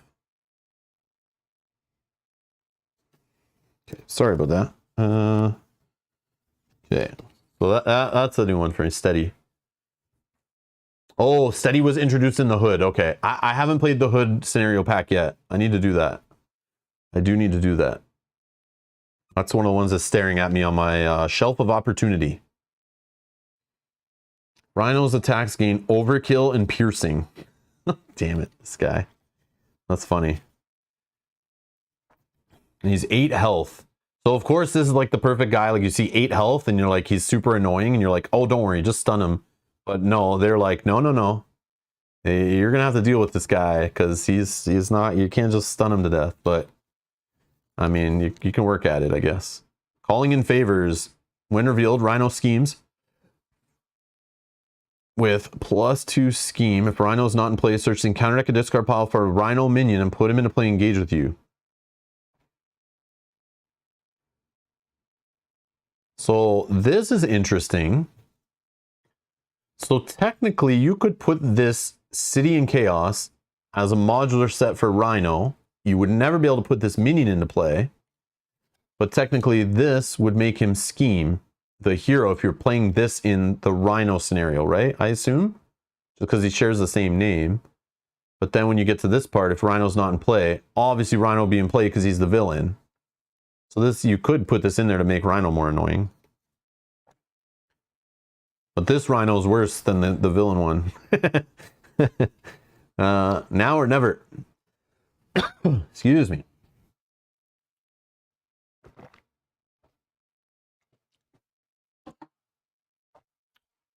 Yeah, that seems high, right? 18 HP per player plus exhausting to get rid of those surge counters, whatever they're called, the sand counters. Yeah, I agree. I agree. That's pretty crazy. So we got now or never. Peril. While you're resolving this card, other players cannot help you. Okay.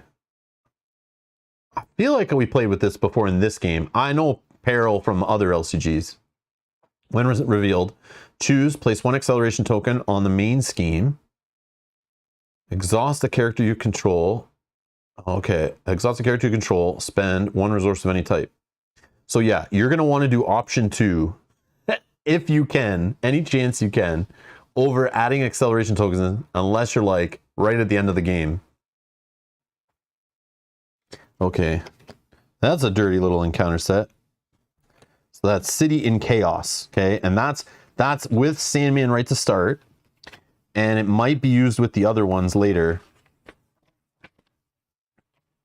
Okay, Down to Earth is another modular encounter set here, 7 cards. So we got Common Criminal, but it surges. So it's like a little weenie, but it surges, so that's annoying. Alter Ego action. So you can spend a physical resource, deal 3 damage to Common Criminal.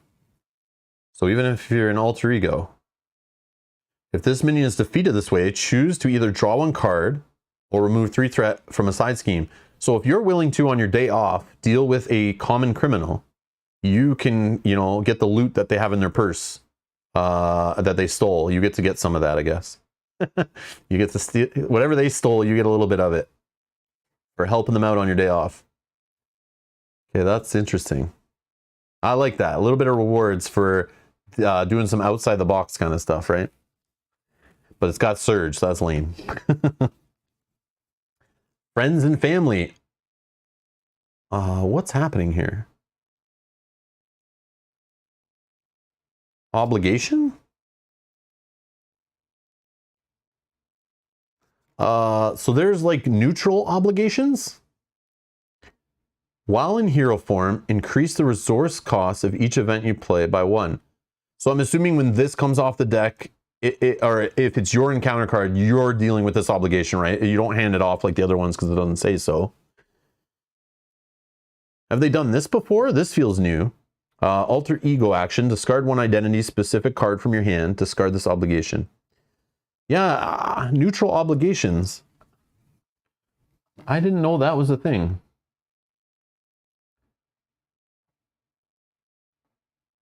I wonder if I can search those.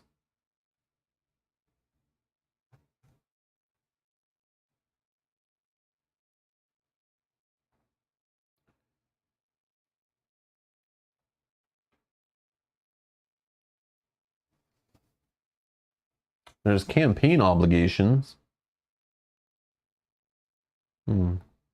Interesting.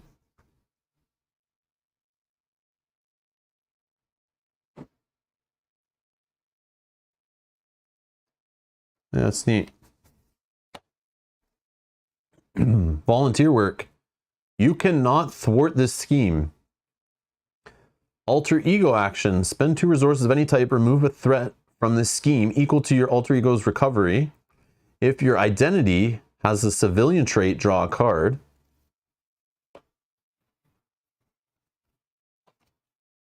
Civilian. Civilian, okay. Okay, so it works with these guys. Man, that's annoying. So this like breaks out. Like you got to deal with this stuff. Like you got to flip to alter ego. So this is like the answer to like you trying to stay out of alter ego as much as possible.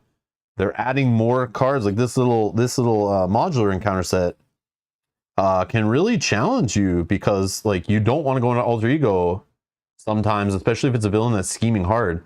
And as we saw with Sandman, he only has one in main scheme, right? So if you're flipping to alter ego and he's scheming in 2-player, you only need 18 and you're done. And there is many of these accelerations I've noticed is like a theme too.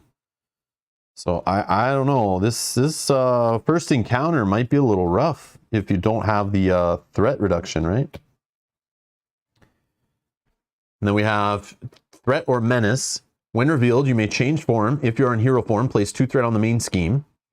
If you're in alter ego form, you cannot change form during your next turn.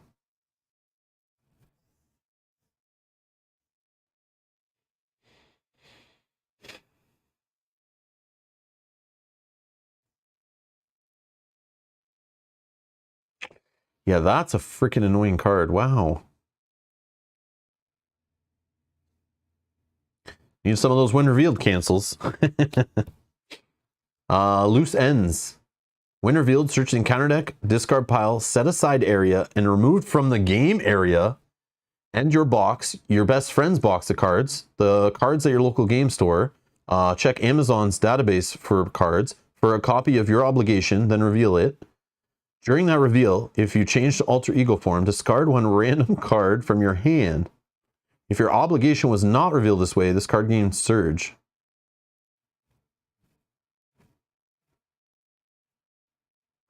Oh man, dirty stuff. And the problem is they're probably going to use these little sets down to earth. So yeah, it's bringing your hero down to earth, dealing with reality. Yeah, this is a cool little thematic set, but like, holy, that's annoying. That's annoying. Yeah, okay, yeah, Mr. Dragon Fox saying, I really like the flavor of Down to Earth. Yeah, it's like very thematic, right? Very thematic cards, but like so annoying. I like this one though. I like the theme on this one, it's really cool. But yeah, doing volunteer work, you got your loose ends, you know, threat or menace, like, you know, you have to deal with, you know, J. Jonah Jameson writing up dirty articles on you, making you look like a bad guy. Yeah, it's a neat little set. It definitely goes good with the whole Spider-Verse kind of idea, right? Like dealing with these guys in their day-to-day lives, coming to haunt them while they're trying to fight Sandman. Okay, so that's City and Chaos, Down to Earth covered. Okay, so remember those, and we'll go back to them on future villains if we need to. Okay, so the next scenario we go to is Venom, and we can look at how Venom works, and then we'll look at more of the setup. So, oh, I think there's a theme here. He only has 1 main scheme also. Leave us alone, 1A and 1B. So there's a theme here. They're saving on paper now. So only 1 scheme. So Venom, super cool. So 1 scheme, 2 attack, 17 hit points per player to start. Symbiote, or symbiote. I don't know how to say that. Toughness. So he enters play, gets a tough status card. Vengeance, force response. After you attack and damage Venom with a card you control. Place one face down boost card on your identity.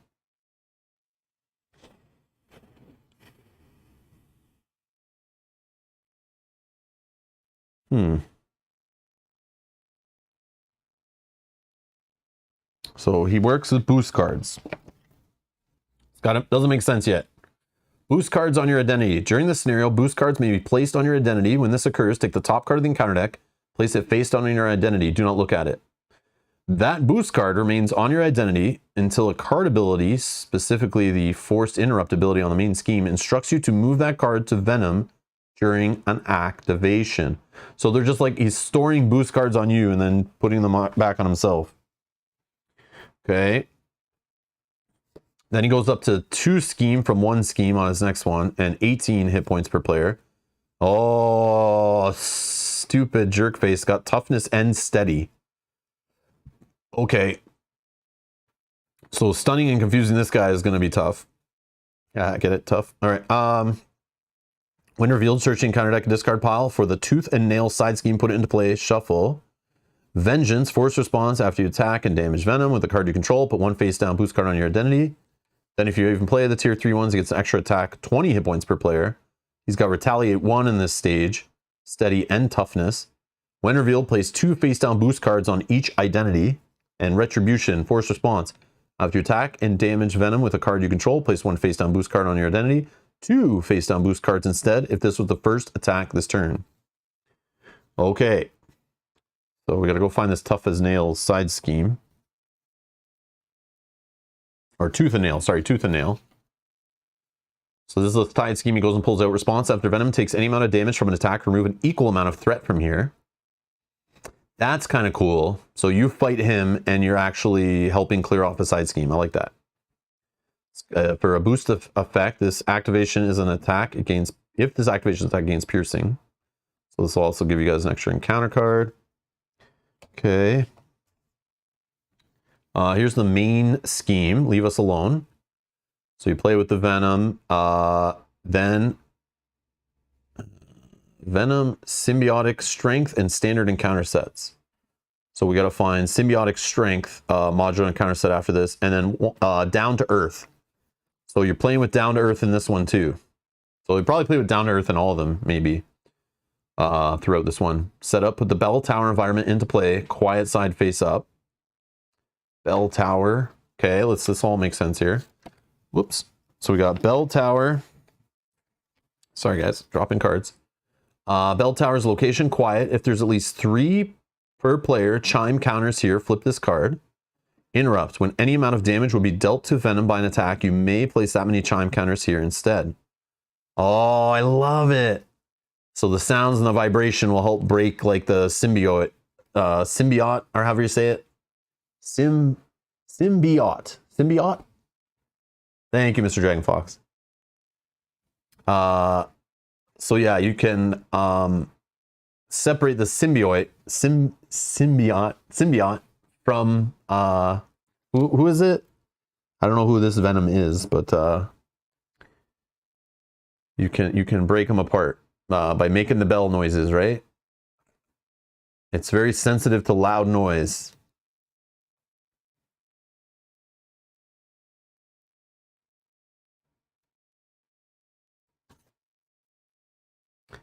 Then when you flip this, increase all damage Venom takes by 1. If there is no chime counters on here, flip this card. Force Interrupt. When Venom's attack would deal any amount of damage to an identity, remove that many chime counters from here instead. For each chime counter removed this way, prevent 1 of that damage. Oh, okay, that's neat. It's ringing. Ringing is the status on this one, or and then quiet. So you make lots of noise, you flip it. That's cool. Even the art changes, like the bells are ringing. That's kind of cool. I like that. I like it. All right. So then the other side of the main scheme is 10 per player. Forced Interrupt. When Venom activates against you, move each face down boost card from your identity to Venom. If the stage is complete, players lose the game. Goes up by 1 per player per round. Starts with 2 per player on it. Yeah, these one stage things, they remind me of like, you know, the Rhino. Like the threat can just go crazy, like so fast. I don't know. Yeah, that's a weird to manage. You definitely have to have threat reduction for these guys.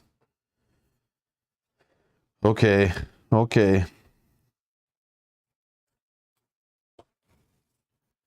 And here's more of his little set. Attached to Venom, uses 2 rage counters. Venom's attacks gain overkill. Forced response after Venom takes any amount of damage from the attack. Remove 1 rage counter from here. Gives him +1 attack. Okay. Then we have a side scheme. Guard the bell tower. Treat the bell tower's printed text box as if it were blank. Oh no, he's guarding. He's onto us. When revealed, remove each chime counter from the bell tower and flip it to its quiet side. And these are the kind of cards you're like tutoring the deck to get rid of. With that one card, I forget what it's called again, but Lashing Out, side scheme response. After Venom takes any amount of damage from an attack, remove an equal amount of threat from here. Okay. Boost, this activation, if it's an attack, take 2 indirect damage. Okay, we have Biting Retort. When revealed, Venom activates against you. Each boost card turned face up during this activation gets +1 boost icon, and then the boost is remove 1 chime counter from the bell tower. And then we have For Whom the Bell Tolls. When revealed, remove 2 chime counters from the bell tower. If the bell tower is on its quiet side, take 1 damage. If it's on its ringing side, remove 1 threat from the main scheme. So you got to keep those bells ringing. And then boost, resolve this card's when reveal ability. That's a fun little battle. But this feels like you're playing the same encounter, right? As the Sandman. The Sandman, you're trying to manage like the sand counters or whatever. And this one, you're just managing the chime counters. So like, and you have some of the same modular cards in here. So, okay. I'm sure it's still fun, but feels a little samey, right? But we'll see what the other set does. Oh, this is Mysterio stuff. So we need to find the Venom. No, we have Venom. We need to find Symbiotic Strength modular set. Holy crap. There is a whole whack ton of modular sets.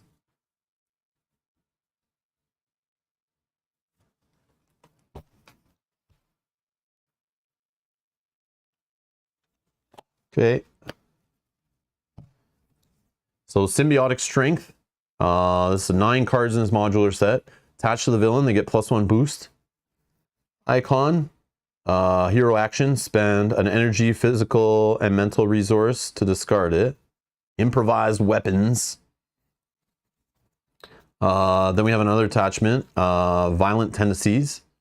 Attached to the villain, force response. After attached villain takes any amount of damage from an attack, give attached villain 1 face down boost card.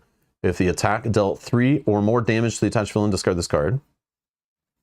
Then we have Webbed Up. Attached to your identity, forced interrupt. When your hero would attack, discard Webbed Up instead, then you are stunned. Boost. You're stunned. If you're already stunned, take 2 damage. Enraged. Symbiote. Symbiote. Thank you, Pontus. Symbiote. Guard patrol. While this main is engaged with you, you cannot thwart the main scheme. Oh, yeah. I hate patrol. Guard's annoying too, but patrol is really annoying. And then you put this guy engaged with you if you get him off of a boost effect. Oh, there's 3 of them in there. Swinging Assault. When revealed, alter ego, change to hero form. The villain, or sorry. If you're in alter ego, he flips your form and then attacks you. If you're in hero, the villain attacks you. Give the villain 1 additional boost card for that activation. That's dirty. 2 of those. An unstable sentence. Surge, when revealed, give the villain 1 face down boost card. And if this comes up as a boost card, if this activation is an attack, this card gains +2 boost icons for this attack, and this attack gains overkill. That's dirty. Okay, that's a dirty little set. Good.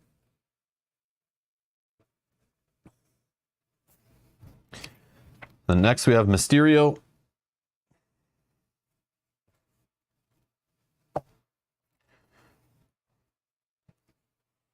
Let's check out Mysterio.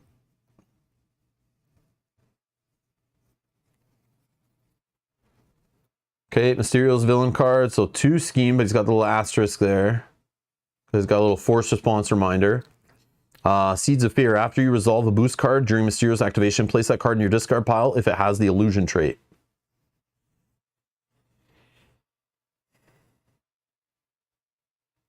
So is he like mucking up your deck, this guy? Is he going to make you draw cards that are annoying?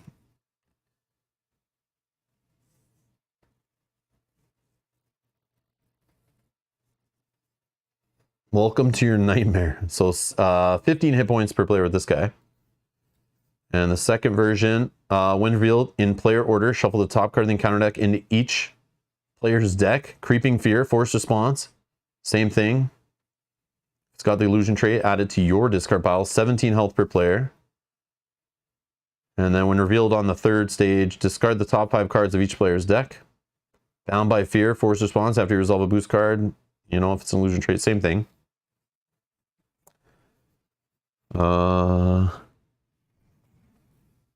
So encounter cards in your player deck. Throughout the scenario, cards from the encounter deck may be added to your player deck hand or discard pile. Similar to player cards, encounter cards added to your deck are added face down. Even if the cards' backs are different. Add encounter cards added to your discard pile and encounter cards added to your discard pile are added face up. After the scenario ends, remove all encounter cards from your deck, hand, and discard pile.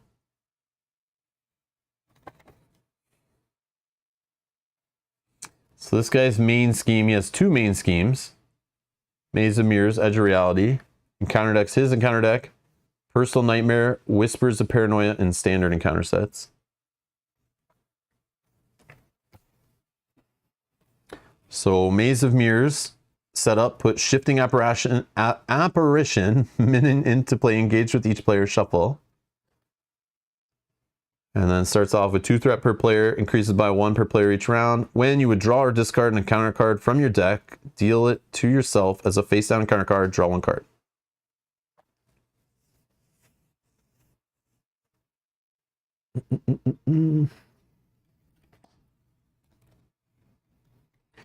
And then the Edge of Reality is the second main scheme. When revealed, in player order, shuffle the top 2 cards in counter deck into each player's deck. So annoying.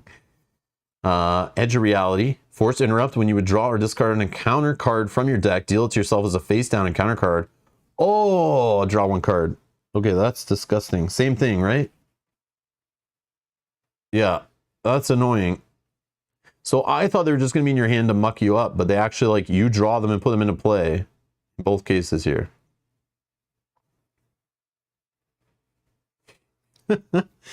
That is annoying. That's creative, though.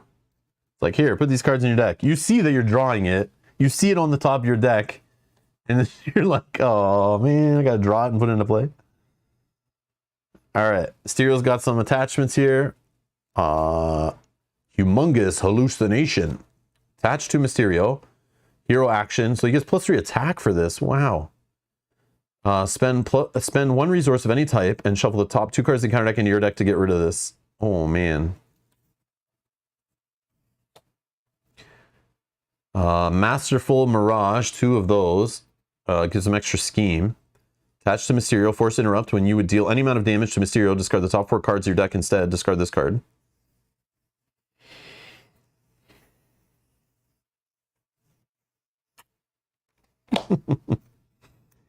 We got 4 Shifting Apparitions. Guard. While this minion is engaged with you, you cannot attack the villain. Defeated. When this minion was defeated with excess damage, the defeating player shuffles the top card of the encounter deck into their deck. Ooh. So you have to like perfectly hit this guy for 1, or else you're getting more cards in your deck from the encounter deck. Deja Vu. Peril. When revealed, choose to either take 1 damage or place 1 threat on the main scheme. Shuffle Deja Vu into any player's deck.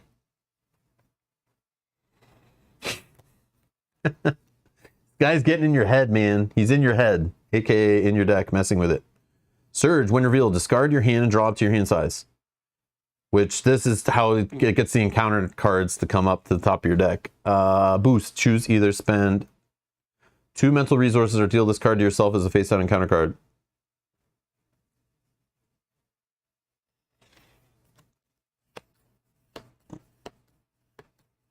Yeah, this is crazy.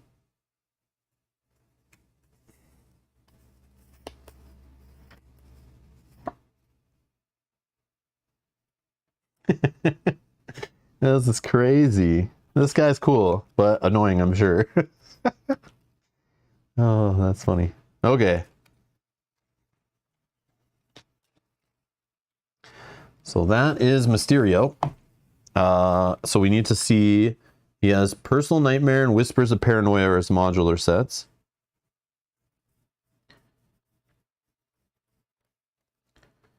Personal Nightmare, 7 cards. And Whispers of Paranoia, 5 cards.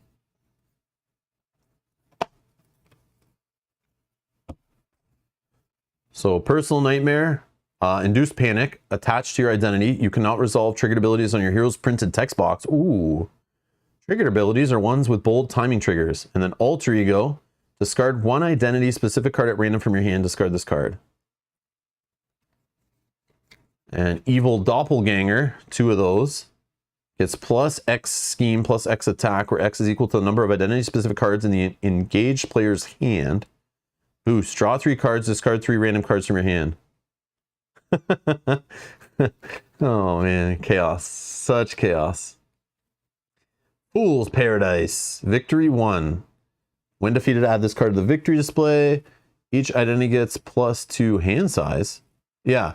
Plus 2 hand size. Oh, that's great. At the cost of acceleration, crisis, and I forget what that one is. But extra encounter card draw. Like this is crazy right here. And it gets 6 per player. 6 per player put on this stupid scheme. That's kind of crazy actually. But again, you have the extra hand size, so it should help you like get the stuff you need to get this dealt with while still trying to do your normal turn, I guess. Weakness from within. When revealed, place 1 additional threat here for each card in your hand. So it starts off with 1, but I'm assuming you're going to be adding quite a bit of threat here. Like 5-ish, 6-ish. I don't know. Deepest Fears, 2 of these. Peril, another one of these you can't ask for help cards. When revealed, discard cards from the top of your deck equal to the number of cards in your hand. If at least 1 identity-specific card was discarded this way, place 1 threat on the main scheme. If no identity-specific card was discarded this way, take 1 damage. I don't know about that one. Okay, that's Personal Nightmare. Then we have Whispers of Paranoia. Attached to your identity, you cannot ready allies or persona supports you control. Alter Ego, discard an ally or persona support you control to discard this card. That's a rough one. Yeah, it's like locks down your little personas. Then you have to get rid of one. And it's got some anti-chump block text here. Okay, 2 of those. Then we have Manipulated Mind. Treat attached ally as a minion with a blank text box except for traits. Attach a minion scheme is equal to its printed thwart and does not take consequential damage.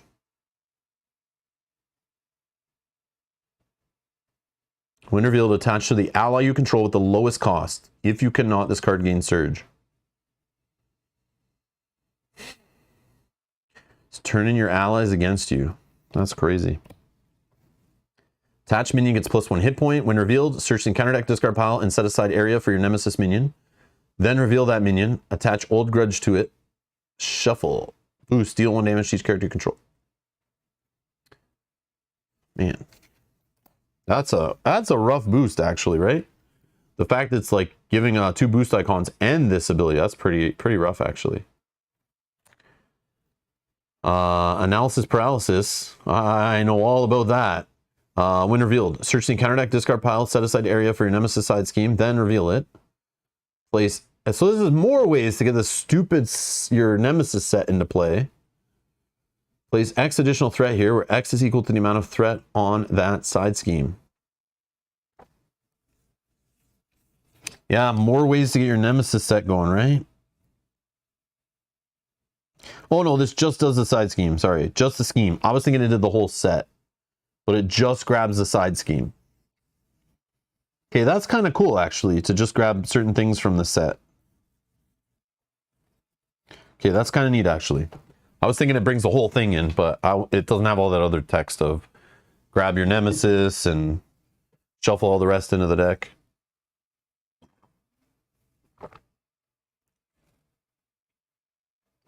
Mr. Dragon Fox loves the art so far.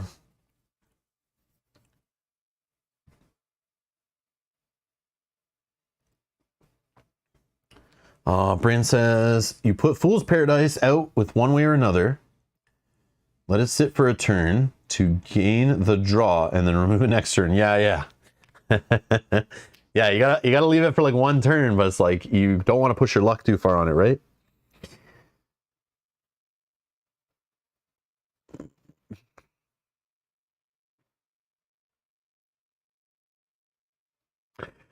Yeah, Locator is saying something that interests me a lot is it has to be hard to design cards for mature LCGs that keep things fresh and challenging for experienced players, yet approachable for new folks. Yeah, that's a tough balance, right? Because it's kind of game, they want to keep it very modular, right? So you can grab a core set and then start anywhere you want in the card pool. But obviously you'll have some kind of complexity creep happen as it goes on, right? As later sets are designed, because yeah, you got to keep it spicy, or you're just going to lose your hardcore players if they start getting bored. You just can't keep selling the same cards over and over again, right? Okay, so that is this guy. Okay, so that's 5 encounter sets we've seen so far, modular ones. So scenario 4 is the Sinister Six. So it looks like there's separate encounter deck, or oh no, the active counter. Activation order. Okay. So we got Dr. Octopus. Activation order 1. Force response after Dr. Octopus attacks and damages you. Place 1 threat on each scheme. Move the active counter to the next villain in the activation order. When defeated, remove 4 threat from a side scheme, 7 threat instead if no other villain is in play. Set this villain aside. Oh no. Then you got Electro is activation order 2. Force response after Electro attacks and damages you, discard the top 7 cards of your deck. Move the active encounter to the next villain in the activation order. When defeated, remove 4 threat from a side scheme. 7 threat instead if no other villains in place. That's villain aside. Hobgoblin, activation order 3. Force response after Hobgoblin attacks and damages you. Sorry, hit points are not per player. It's just 8, 8, 9. 9 on Craven. So sorry, Hobgoblin. 2 indirect damage you take. Move the active counter on the next villain in order. Same when defeated text. We got Craven the Hunter. Force response after Craven the Hunter attacks and damages you. Choose and discard 1 support or upgrade you control. And then move the counter. Same defeated stuff. 9 health for him, or 9 hit points. 10 for Scorpion. He's activation order 5. Force response after Scorpion attacks and damages you. Stun a character you control. Then move the counter. Then Vulture, 7 hit points for Vulture. He's activation order 6. After Vulture attacks and damages you, choose and discard 1 card from your hand. Move the activation counter to the next villain. So they're all just tier 1, I guess. You just play them that way. And let's check out the main scheme. So the contents is all those guys. Then you grab the Sinister Six, Guerrilla Tactics, and Standard Encounter sets. Choose X villains at random where X is 1 more than the number of players. Put those villains into play. Place the active counter on the villain with the lowest activation order value. And set the other villains aside. Put the light at the end side scheme into play, trap side face up. So we have light at the end, so that's a trap side. There's a chase side. Whoa. So this comes into play permanent. Hinder, 10 per player. And, oh wow, 10 and then 10 per player. The players cannot win unless they escape. Force interrupt. When the last threat is removed from this scheme, resolve the ambush ability on the main scheme. Flip this card. Okay, so back to the main scheme. Ambush, special, choose a set-aside villain at random, put that villain into play, and place the active counter on it. In expert mode, place 2 threat on light at the end. Force interrupt. When a villain would activate, if no villain is in play, resolve this card's ambush ability, continue the activation. Okay.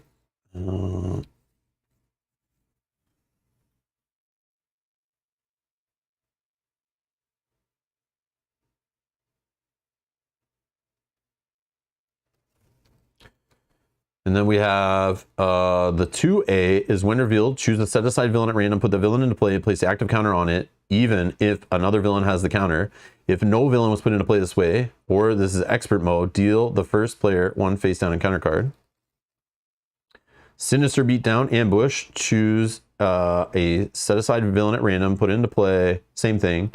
Force interrupt, when a villain would activate, if no villain is in play, resolve this card's ambush, continue that activation.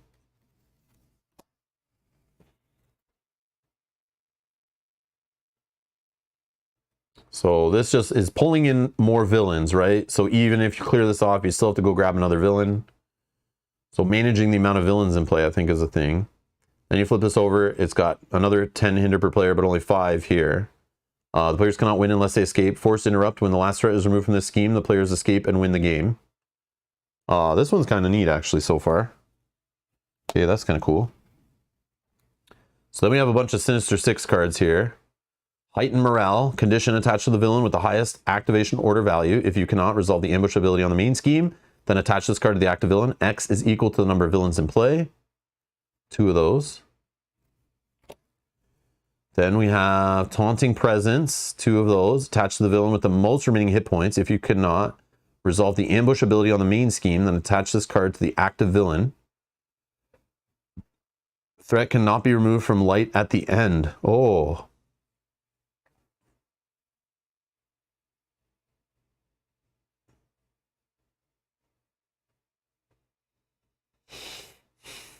So you have to like there's no way to get rid of this unless you defeat the villain that this is attached to, right? So, man, when this is here, like you're trying to get out and this is slowing you down big time. That's neat. That's neat. So then we got Team Leader attached to the villain with the lowest activation value. If you cannot resolve the ambush ability on the main scheme, then attach this card to the active villain. Crisis. Oh, man. Attach to the villain with the highest attack. If you cannot resolve the ambush ability. You cannot attack villains who do not have an attached copy of Take One for the team. So this one you like have to fight the villain that this is attached to. So that's annoying if this comes out in play, but then you have this out on a different villain. Then you have to deal with this guy first, right? Before you can deal with this guy. That sucks. Then we have Brute Force Barricade, Victory 1. Threat cannot be removed from other side schemes. Boost, give the villain 1 additional boost card for this activation. Okay, that's kind of annoying. Then we have Frequent Flyers Treachery. In expert mode, this card gains Insight 1 and cannot be cancelled. When revealed, put the set-aside Hobgoblin and Vulture into play. If Hobgoblin is already in play, take 2 indirect damage. If Vulture is already in play, discard 1 card at random from your hand.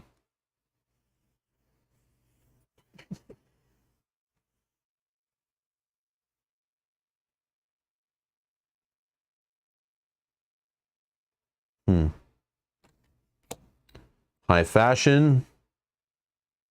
Put the set-aside Electro and Kraven the Hunter into play. I see a theme here. Put the set-aside Dr. Octopus and Scorpion into play. They're already in play. Confuse the character you control. This one was discard the highest cost card you control. Ooh.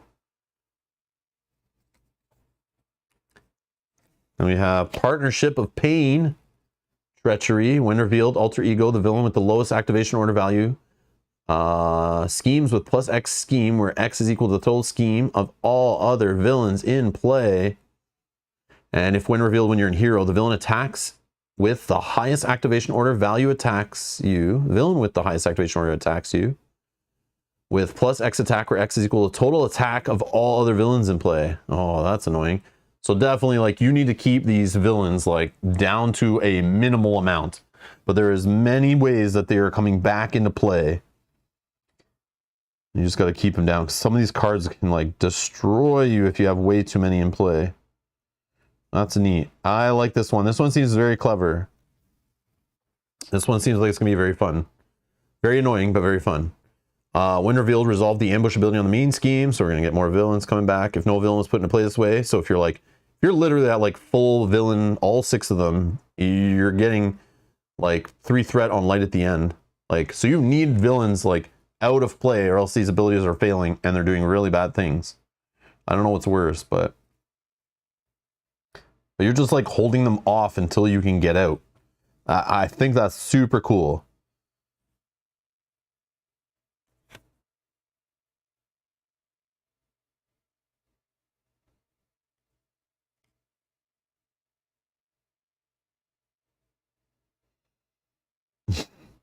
Super cool. Yeah. Has anyone played this one? This one seems like really neat. I'm like looking at this like, okay, I want to play this one. Looking at the scenario we're playing tomorrow night for Lord of the Rings, the Battle of the Five Armies from the Hobbit Saga expansion. I was looking at how that plays. We haven't played it yet, but it reminds me of kind of like this idea. Like in that one, you have like 3 basically schemes that are in play that you're trying to deal with, but you can only deal with one at a time. And but the constant like looming threat of dealing with them all, it's kind of neat how this, and there's so many mechanics in that scenario where it keeps removing progress or like threat from those schemes. So even though you think you've taken care of one, it's like the other one can get out of control, and you got to kind of keep them under control, and you're getting punished from each one. So this kind of reminds me of how you'll have like up to 6 villains messing with you, and you'll knock some of them away, but then like you think you're done with it and you dealt with them, and then they're back, but meanwhile you're just trying to get the hell out, which is so cool. I like this one. I don't know, it theory on paper, this seems really cool. I hope it plays really cool. Duty calls. You have a great rest of your day. Thanks for the stream. Mr. Dragon Fox, thanks for hanging out. I appreciate it. Bob, I haven't played this yet. I just brought this home like a couple hours ago. We plan to stream this playthrough this later on the channel soon, hopefully. Like hopefully maybe this weekend or next week. I think we'll schedule some live stream playthroughs, and once we figure out which heroes. I mean, I'll assume I want to try the heroes in the box too. So maybe we'll just try the heroes that are in it and play a campaign. So I'm assuming this is the next villain, but before we go on to the next villain, I want to look at so we just looked at the Sinister Six encounter. It also plays with Guerrilla Tactics and the standard encounter. So let's find the Guerrilla Tactics side, like modular encounter set. 1, 2, 3, 4, 5, 6, 7. Okay, so this goes in with them in the standard set. So everything you just saw plus this. Life-size decoy. Look at this guy. Is that really Dr. Octopus? In expert mode, life-size decoy gains toughness. The engaged player cannot thwart side schemes. So it doesn't do anything. It doesn't like hit you. It's just annoying. It's like distraction. Distraction, that's what this is. I like that. That's thematically cool. All right, so we have some side schemes, coordinated effort. Each enemy gains an acceleration icon. Oh no, thank you. Boost. Place 1 threat on each scheme. In expert mode, place an additional threat on the main scheme.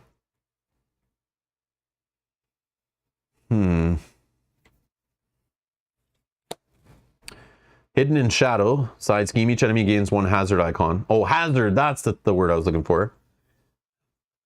Hazard icon. The extra encounter card. I forgot what that was. Boost, deal 1 indirect damage to each player. In expert mode, deal 1 additional indirect damage to the first player.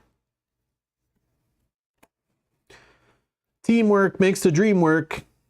Each enemy gets +1 scheme and +1 attack. In expert mode, this card gains +2 boost icons for its activation. And then we have 2 cards, 2 treacheries in the Guerrilla Tactics modular encounter set from every direction. In expert mode, this card gains surge. When revealed, place 1 threat on the main scheme for each enemy in play. And of course, this is in the Sinister Six scenario. So this plus, like, you know, more villains, this just gets worse. So I like that kind of escalation. The scalability of, you know, the problems you're dealing with. I like that. Okay, scenario 5 is Venom Goblin. What's a Venom Goblin? Is that when the Venom symbiote gets a hold of Green Goblin?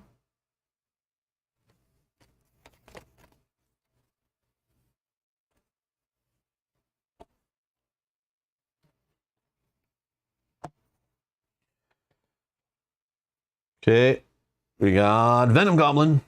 It's steady, of course. Steady. So you gotta stun him twice or confuse him twice to even get the effect of stun or confusion. Infest the city. Force response. After Venom Goblin activates against you, move the glider encounter to the main scheme with the least threat. Choose to either place 2 threat on that scheme or resolve its special ability 16 health per player. Health points. Steady and then toughness on the second level, this guy, and he gets an extra attack. When revealed, deal 2 face down encounter cards to each player. Claim the throw and force response after Venom Goblin activates against you. Move the glider counter to the main scheme with the least threat. Resolve its special. So this guy is like flying back and forth among side schemes is what it sounds like he's doing. Okay. So let's find out what's going on here. Oh, the glider counter. Let's read about this. There are 3 main schemes in play at the start of the scenario. However, only 1 main scheme at a time will have the glider counter, an all-purpose counter, which is placed on Midtown Manhattan at the start of the scenario and will move between the main schemes through card abilities. When threat would be placed on the main scheme by an enemy activation, card ability, or acceleration icon, place it on the scheme with the glider counter. Additionally, when an acceleration token will be placed on the main scheme, place it on the scheme with the glider counter. So this is similar to the Battle of Fire Army scenario I was just talking about. Feels like this is more like that. Any encounter card that refers to the main scheme without a qualifier refers to the main scheme with the glider counter. Encounter cards that refer to the main scheme that best meet a certain condition, such as the main scheme with the least threat, refer to the scheme regardless of which scheme the glider counter is on. During step 1 of the villain phase, place threat on each main scheme according to its own acceleration value without reference to the acceleration values of other main schemes. Likewise, each acceleration token places additional threat only on the main scheme it is on.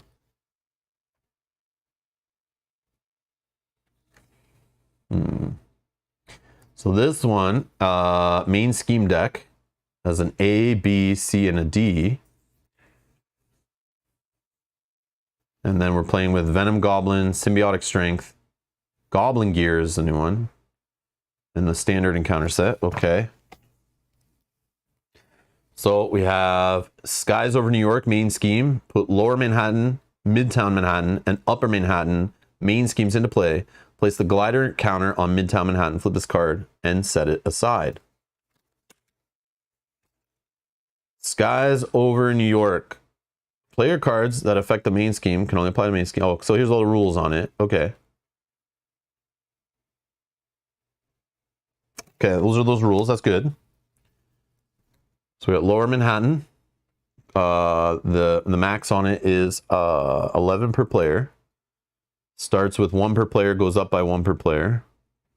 Place 1 threat on each scheme. If a symbiote environment is in play, place 1 additional threat on this scheme. Midtown Manhattan, 2 per player starts with, goes up by 1 per player, 12 per player is the max, takes 2 indirect damage. If a symbiote environment is in play, take 1 additional direct damage. Discard one card from your hand. If a symbiote environment is into play, discard the top 4 cards of your deck. This one starts at 0 but goes up by 1 per player and has 10 per player. So that's cool. So you're like chasing them all over town, basically. We are one. Attached to Venom Goblin. Hero action, spend 1 of each printed resources. Here's the printed resource we were talking about earlier to discard the cards. So you can't use wilds for this. You can't use wilds for that. So focusing on like one type of resource is like this set seems anti that. +3 scheme, +3 attack. Like that is crazy. That is crazy. Symbiotic Berserker. While symbiote environment is in play, Symbiotic Berserker gains Quick Strike. And then on a boost, it'll move the glider counter around here.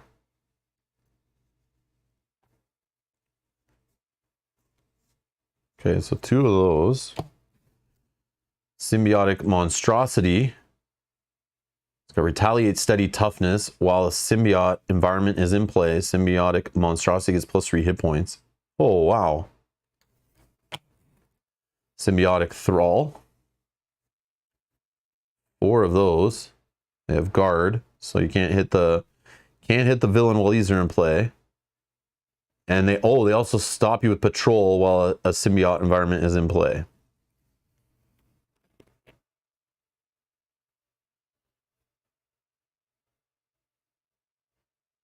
Okay, where are these damn environments? Because the schemes refer to them. This environment doesn't have that. So we haven't got to those yet. I'm trying to understand. Trying to understand what's happening here. Okay, we have Festering Mass, side scheme. While there are no other symbiote environments in play, this card is considered a symbiote environment. Oh, okay. So that's 1. Joyride, hinder 2 per player. When revealed, move the glider token to the main scheme with the most threat. Resolve that scheme's special ability. Joyride. Look at the art on that. That's cool. Spreading Panic. Surge, when revealed, resolve the special ability of the scheme with the glider counter. Boost, resolve the special ability of the side of the scheme with the glider counter. 2 of those. Okay, this is Goblin Gear. So this is a modular encounter set that you're going to be playing with, but also with the symbiotic strength we already looked through earlier. Lumpy, thank you so much for subscribing. Welcome to the channel. Welcome to the channel. So this one, this is the other set. We already went through this set earlier when we're playing against Venom. But of course, this needs to show up when you're playing against a Venom Goblin. So there's no environments there, right? Okay. So they must be in here unless I'm missing something. So Advanced Glider. Hey Kanji, welcome back. There are no scenario number 4. You're dealing with the whole Sinister Six, but only a couple of them at first. But then you defeat them, they leave play. Other ones will come into play for different card effects. And the whole time you're trying to like get out by dealing with the main scheme, trying to, you know, escape. But there's cards that get more powerful the more the Sinister Six that are in play. And there's cards that like attach to them that stop you from trying to escaping. So you have to deal with them. So you can have anywhere, I think you start with only 2 of them in play, but there's cards that bring more in play, and as you defeat them, they pull them in play, and then the main scheme pulls some back into play. So they're like constantly coming at you, and they're all like tier 1. But yeah, it's pretty cool. But no, the other scenarios all have like 1 villain, but just number 4 has like all 6 of them at once.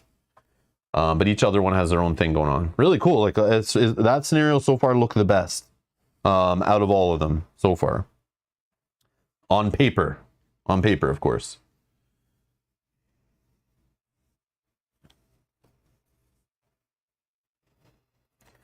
Okay, let's see.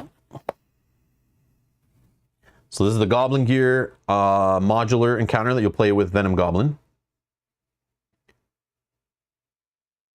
Force response after you attach, the villain activates against you, it activates against you again. Limit once per round per player. Hero action. Discard any number of attack cards from your hand with the combined resource cost of 3 or more to discard this card.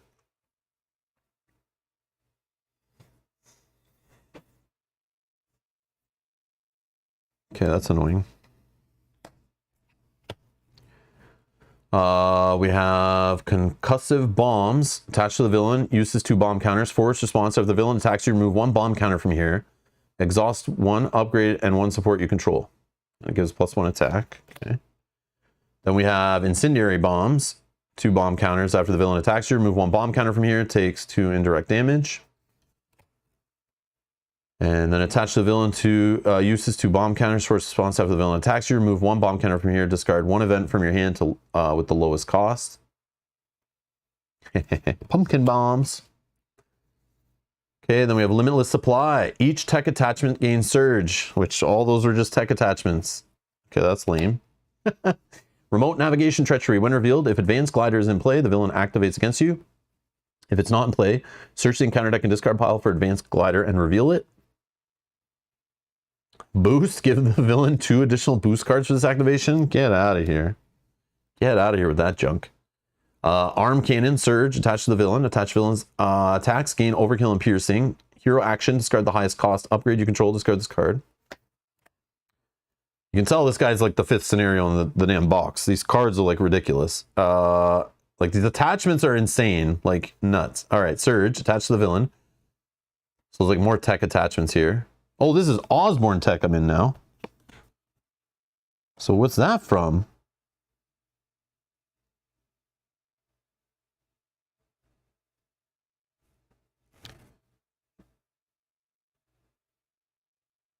Oh, you know what? Maybe Osborne tech is part of the campaign.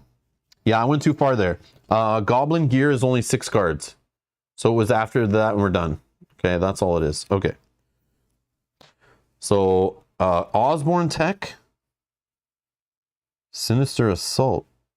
What is happening here? Did I miss something?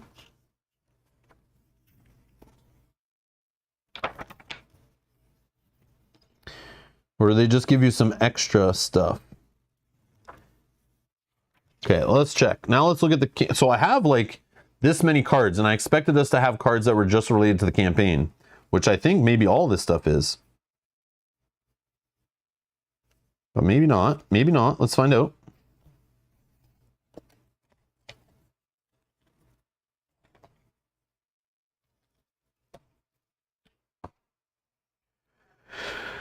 Okay, let's go back.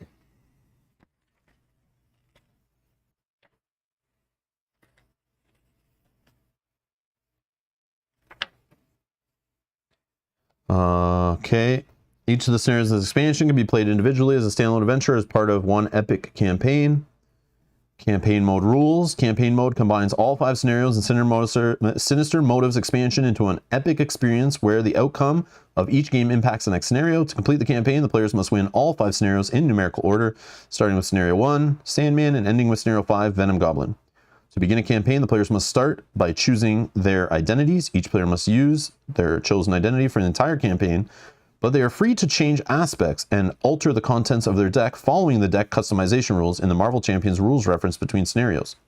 To play a scenario in campaign mode, set up the scenario as per normal rules of the game, then follow that scenario's setup instructions as listed below in the scenario section. When the game ends, if the players won, follow the victory instructions at the end of the scenario section. If the players lost, they may reset the scenario and try again with no penalty. Prohibited cards. When playing the Sinister Motives campaign, players cannot include the following cards in their player deck unless a campaign rule states otherwise. So you can't put Venom, Eddie Brock. Hold on. Oh, look at this. So you're not allowed to put this guy in there. So this 4-cost ally, 2 thwart, 3 attack, 6 health.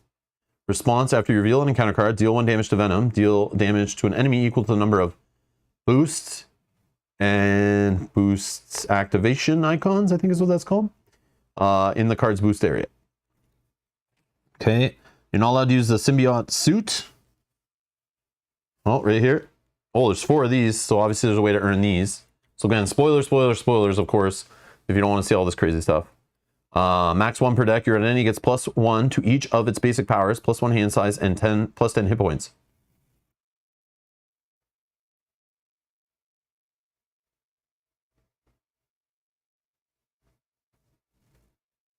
I can get behind that. But look at the balance on this, right?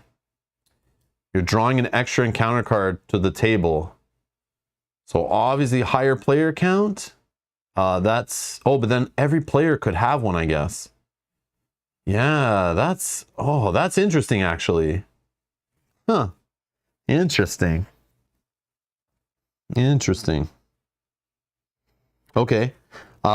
When playing the Sinister Motives campaign, cards from the following modular encounter sets cannot be included in any scenario unless the campaign rule states otherwise. Okay, so there we go. Osborne Tech and Sinister Assault, which are right here. So this Osborne Tech we were looking at, arm cannon, ionic boots, kinetic armor,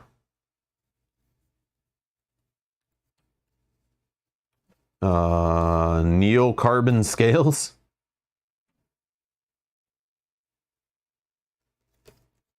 or spiked gauntlet,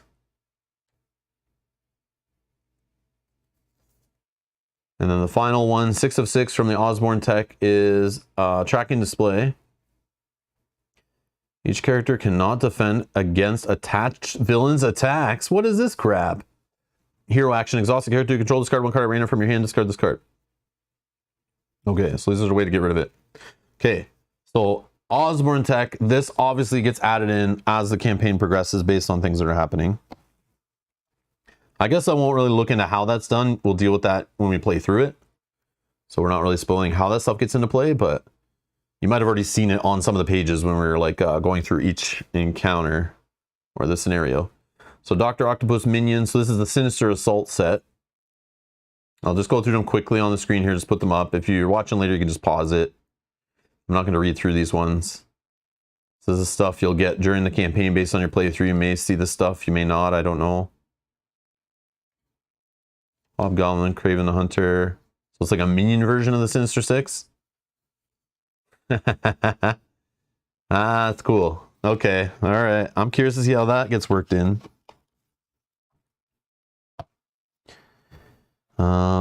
And then it says campaign specific cards. During a campaign, campaign specific cards may be added to encounter decks and player decks. These cards cannot be included in a deck unless the players are playing the Sinister Motives campaign. Cards 182 to 189 are the campaign specific cards in the Sinister Motives campaign and belong to the campaign Shield Tech deck building classification. And there's a little, some of them right there.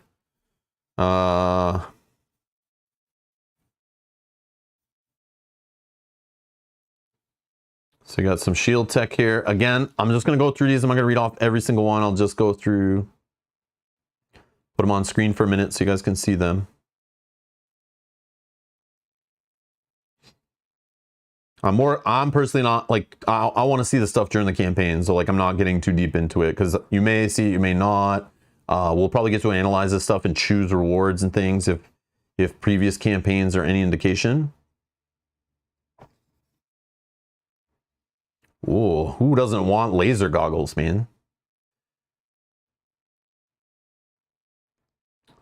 So there's like 8 Shield Tech cards here. Propulsion Gauntlet.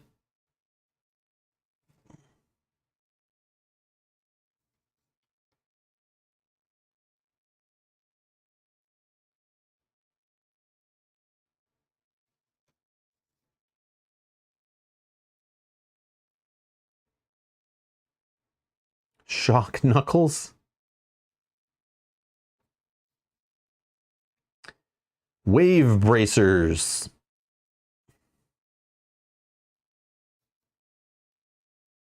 And Wrist Navigator.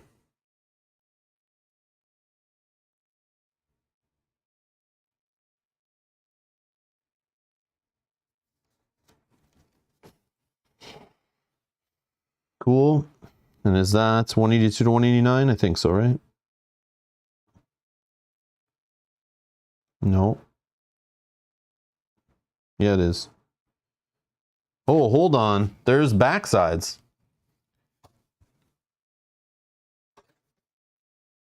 I noticed they're like 182 A and B. So obviously you can upgrade your tech. Let's flip them around.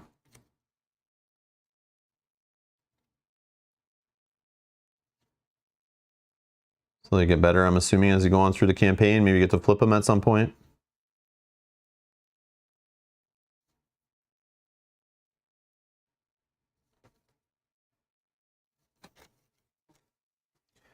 Shock Knuckles is the best upgrade name.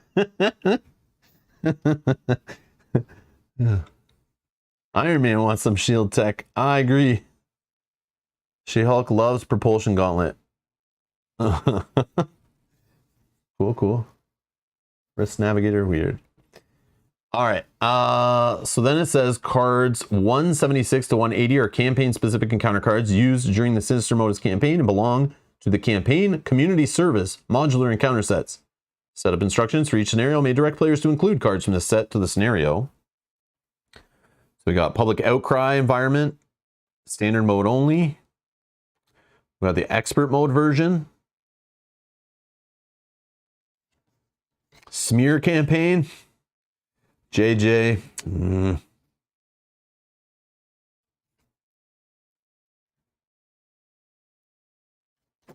Okay, we'll see this stuff during the campaign when we play through it. Back alley burglary. Oh no.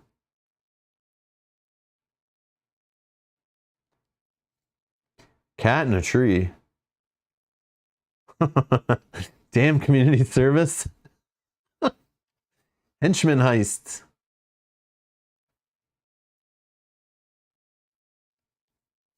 Off the rails.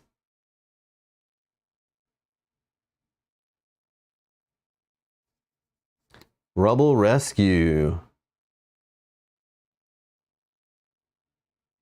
I like when I do this stuff. When a character makes a basic thwart against this side scheme, they may use their attack instead of their thwart.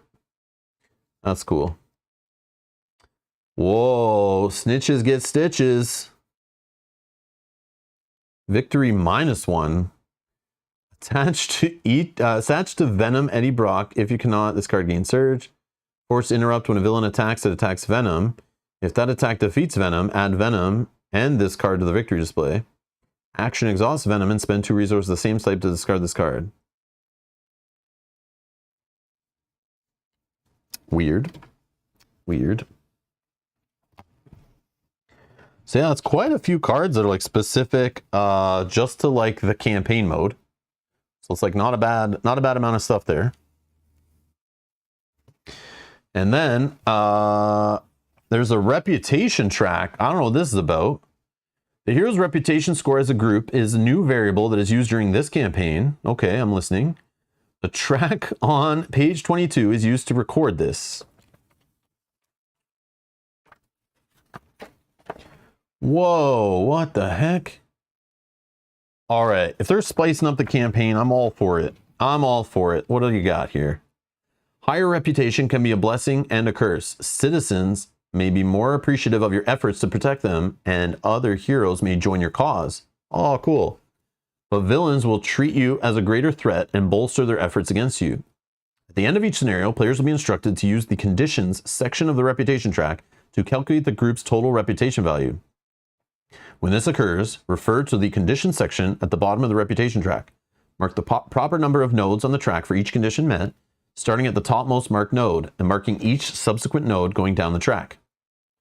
As nodes are marked, any connected reputation effects are activated. Whenever a node connected to a white box is marked, resolve the effects of that box immediately.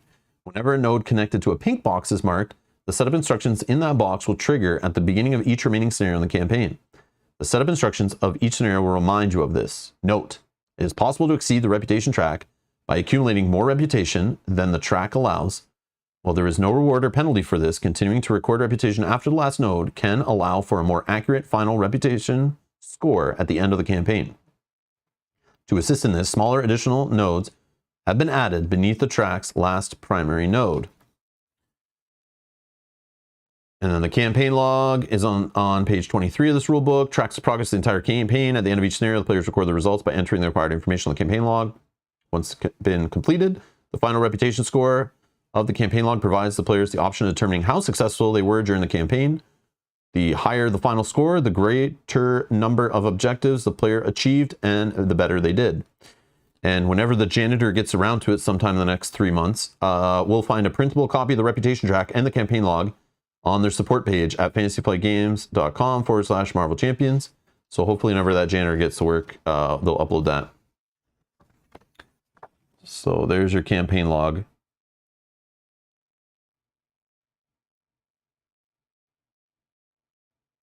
Community service, victory, 4 scenarios, waking nightmare, final reputation score.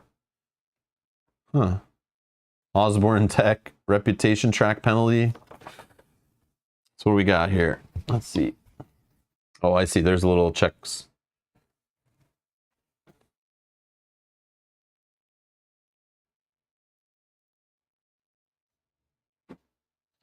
Oh, look at this stuff.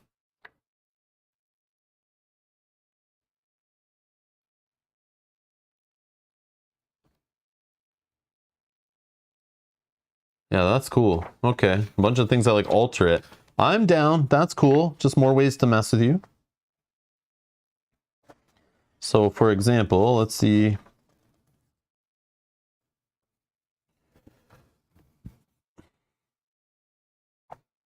So you're starting with this one. This is the Sandman, number 1. You put the public outcry environment into play. Shuffle the smear campaign treachery into the encounter deck. Choose one campaign community service side scheme at random. Shuffle that side scheme in the encounter deck. So already those encounter cards we just saw that are set aside, you're using them like right away. Some of them. And it's random. So this changes up like how each run through the campaign goes. Even if it's small. Even if it's small. I like that kind of stuff. And then victory, the reputation track, using the conditions section, calculate your group's total reputation value. Then mark that number of nodes, starting at the topmost unmarked node and making some swing go down the track. Conditions section.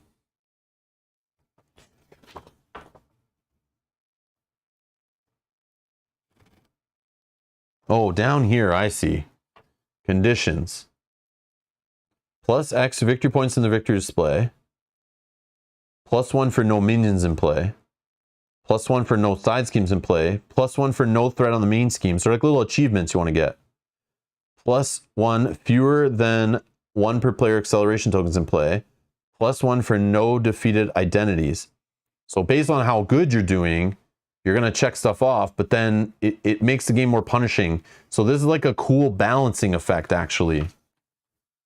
This is like a really cool balancing effect. So like if you're doing really amazing, you're getting a cool reputation, and you do get some good things, I think. Yeah, shield tech upgrades are good.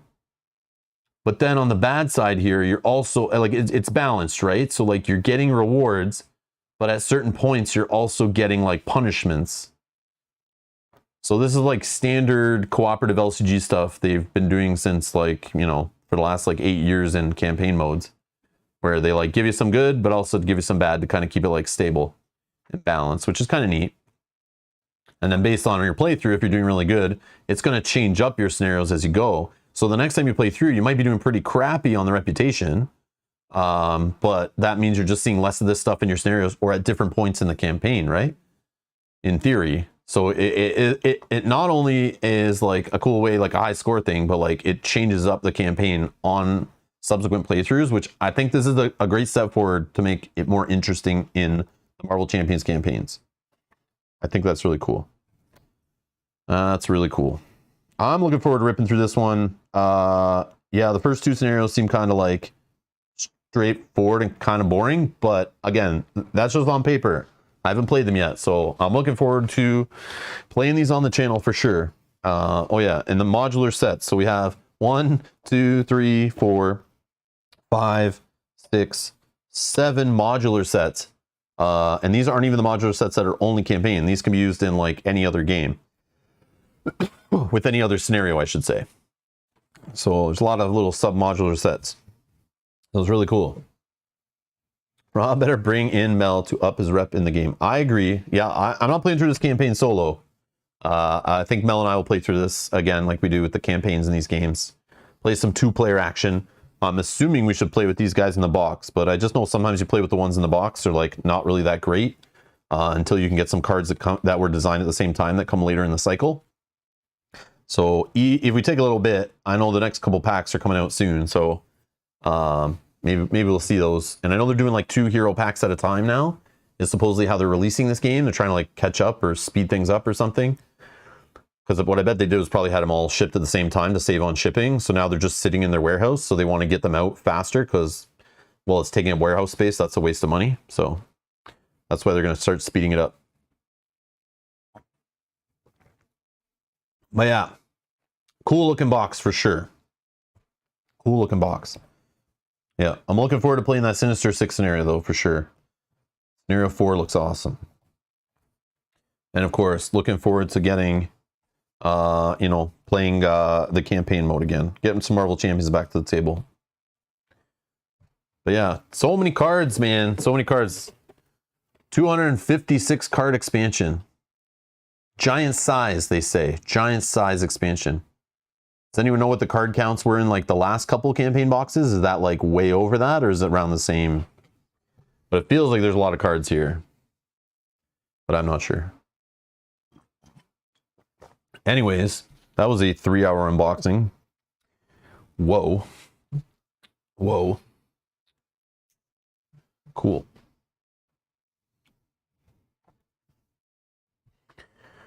Anyways, thank you all for watching. Again, stay tuned to the channel. We'll have some Marvel Champions gameplay coming up once we're done playing around with Lord of the Rings for a little bit. We're take a little break from Lord of the Rings, I think, to play some Marvel Champions, and then we'll go back probably to Lord of the Rings, but might jump to Arkham LCG after that. We'll see how we're feeling and what's going on. Maybe we'll do a poll to see what to play next after that, but I definitely want to play this box next. So, yeah, this is what I want to play after we're done our Hobbit campaign from Lord of the Rings living card game. So yeah, stay tuned for that. Make sure you hit the subscribe button, turn on the notification bell. That's the best way not to miss live streams going forward. Hit the like button if you want to see more Marvel Champions videos on the channel. And thank you everyone that donates to us on Patreon, YouTube, Super Chats, all that kind of stuff. Thank you so much for the support. Again, to allow us to buy these expansions and support a local game store and get this stuff on the channel for you guys. Maui says 260 is average card count. Okay. Average card count. Cool, cool, cool.